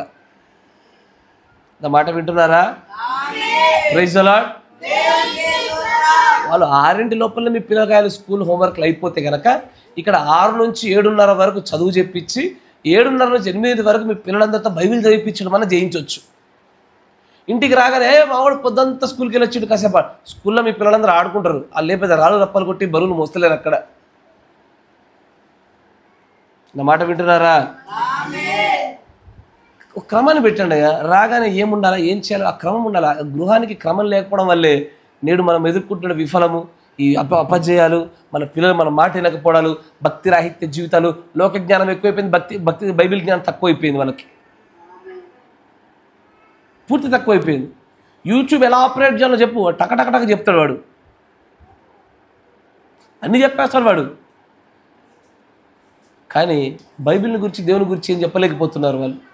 ఒకసారి మీ పిల్లలు ఇంటికి వెళ్ళాక నేను చెప్పిన పరీక్ష చేయండి. అరే సువార్త అంటే ఏంటిదని అడగండి. నా మాట విన్నారా? తల్లులు ఇంటికి వెళ్ళాక సువార్త అంటే ఏంటిదని అడగండి ఒకసారి. జస్ట్ సువార్త అంటే ఏంటిది అంటే ఏం చెప్తారని అడగండి ఒకసారి. ఇన్ని సంవత్సరాలు మన పెంపకం బయటపడుతుంది. జాగ్రత్త అయ్యా, కుటుంబాలు చక్కగా కట్టుకుందాము. ఈ వర్తమానం వచ్చింది మనల్ని సరి చేసుకోవడానికి, పరిపూర్ణతను మనకు అనుగ్రహించడానికి దేవుడి వర్తమానం పంపించాడు. నేను ఈ యొక్క గడియ వర్తమానాన్ని బట్టి చాలా సంతోషపడుతున్నాను.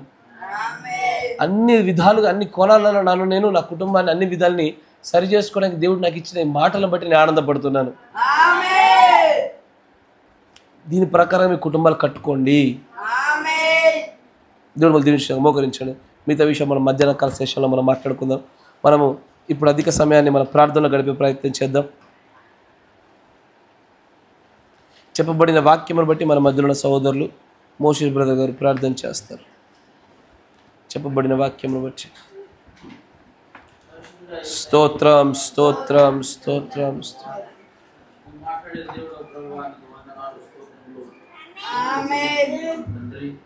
జీవాధిపతి స్తోత్రములు ప్రభువా. అవును తండ్రి ప్రభువా, నాయన కుటుంబ క్రమం గురించి మాట్లాడిన విధానం బట్టి నీకు స్తోత్రములు ప్రభువా. చేతులు పైకెట్టండి. మమ్మల్ని ప్రేమించారు కాబట్టి ప్రభువా, ఇదిగో మా యొక్క లోపములన్నీ కూడా మా కళ్ళ ఎదుట ఉంచావు ప్రభువా. తండ్రి, నీ దయ నీ కనికరం మా పైన ఉంచి ప్రభువా మమ్మల్ని సరిచేసిన విధానం బట్టి నీకు స్తోత్రములు ప్రభువా. ముందున్న సమయం అందరిలో కూడా ప్రభువా మేము క్రమము కలిగి జీవించడానికి సహాయం చేయ ప్రభువా. కుటుంబ క్రమమును కలిగి తండ్రి నిన్ను మహిమపరిచే బిడ్డలుగా, నిన్ను గణపరిచే బిడ్డలుగా, నీతో మెప్పు పొందవరి ఉండటకు సహాయం చేయండి.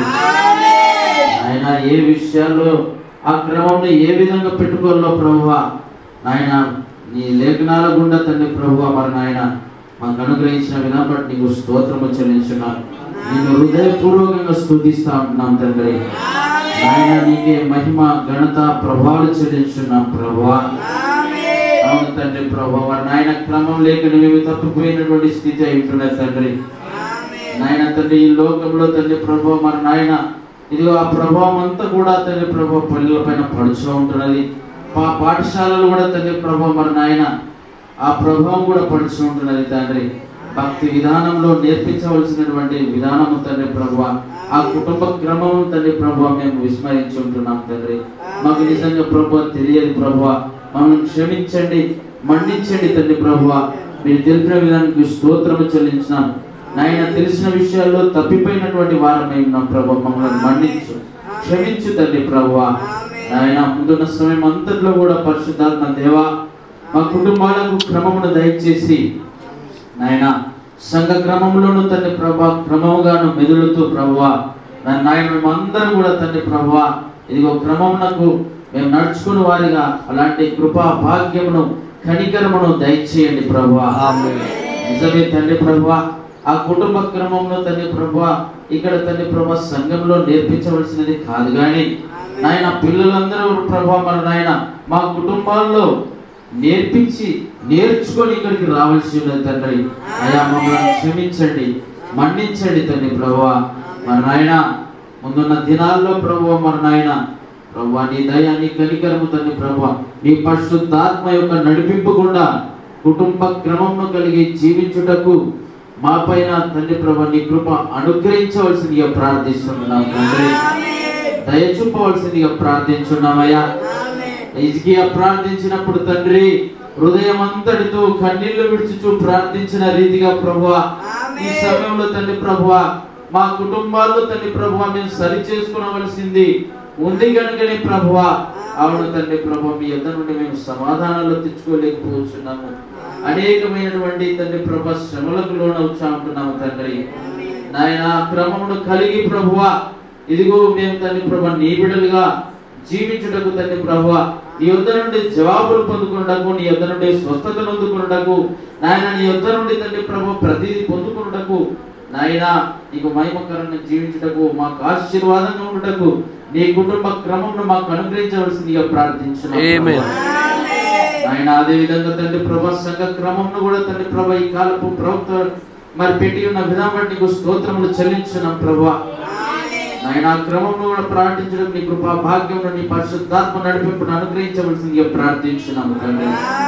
నాయన హిజ్కియాకి ఏ విధంగా అయితే తండ్రి ప్రభువా మరి నాయన ఇదిగో ఆ క్రమపరచుకోవలసింది ఏదో ఉన్నది కనుకనే తండ్రి ప్రభువా ఇదిగో తండ్రి ప్రభువా మరి నాయన నువ్వు ఇచ్చావు ప్రభువా. మరి మేము కూడా మేము నమ్ముతా ఉంటున్నాము తండ్రి. ఈ సమయంలో తండ్రి ప్రభువా మా ముందు పెట్టబడినటువంటి కుటుంబ క్రమం అంతా కూడా తండ్రి ప్రభువా ఇదిగో మా మేలు నిమిత్తమే తండ్రి ప్రభువా మేము నీలో ఇంకా జీవించడము తండ్రి ప్రభువా ఇదిగో తండ్రి ప్రభువా మరి నాయన నీ మేలులను తండ్రి ప్రభువా నీ యొక్క ఆశీర్వాదాలను తండ్రి ప్రభువా పొందుకోవడానికే అని మేము నమ్ముతా ఉంటున్నాము. అయ్యా నేను స్తుతిస్తా ఉంటున్నాము తండ్రి. అయ్యా నీ ఎదుట మేము యోగ్యులుగా ఉండటకు తండ్రి ప్రభువా మా పిల్లల్ని తండ్రి ప్రభువా మా కుటుంబాన్ని అయ్యా నీ కుటుంబాన్ని తండ్రి ప్రభువా నువ్వు క్రమంలో ఉంచడానికే మీరు ఇచ్చామని నేను స్తుతిస్తా ఉంటున్నాము తండ్రి. అయ్యా నీకే మహిమ ఘనత ప్రభావాలు చెల్లిస్తున్నాం రాజా.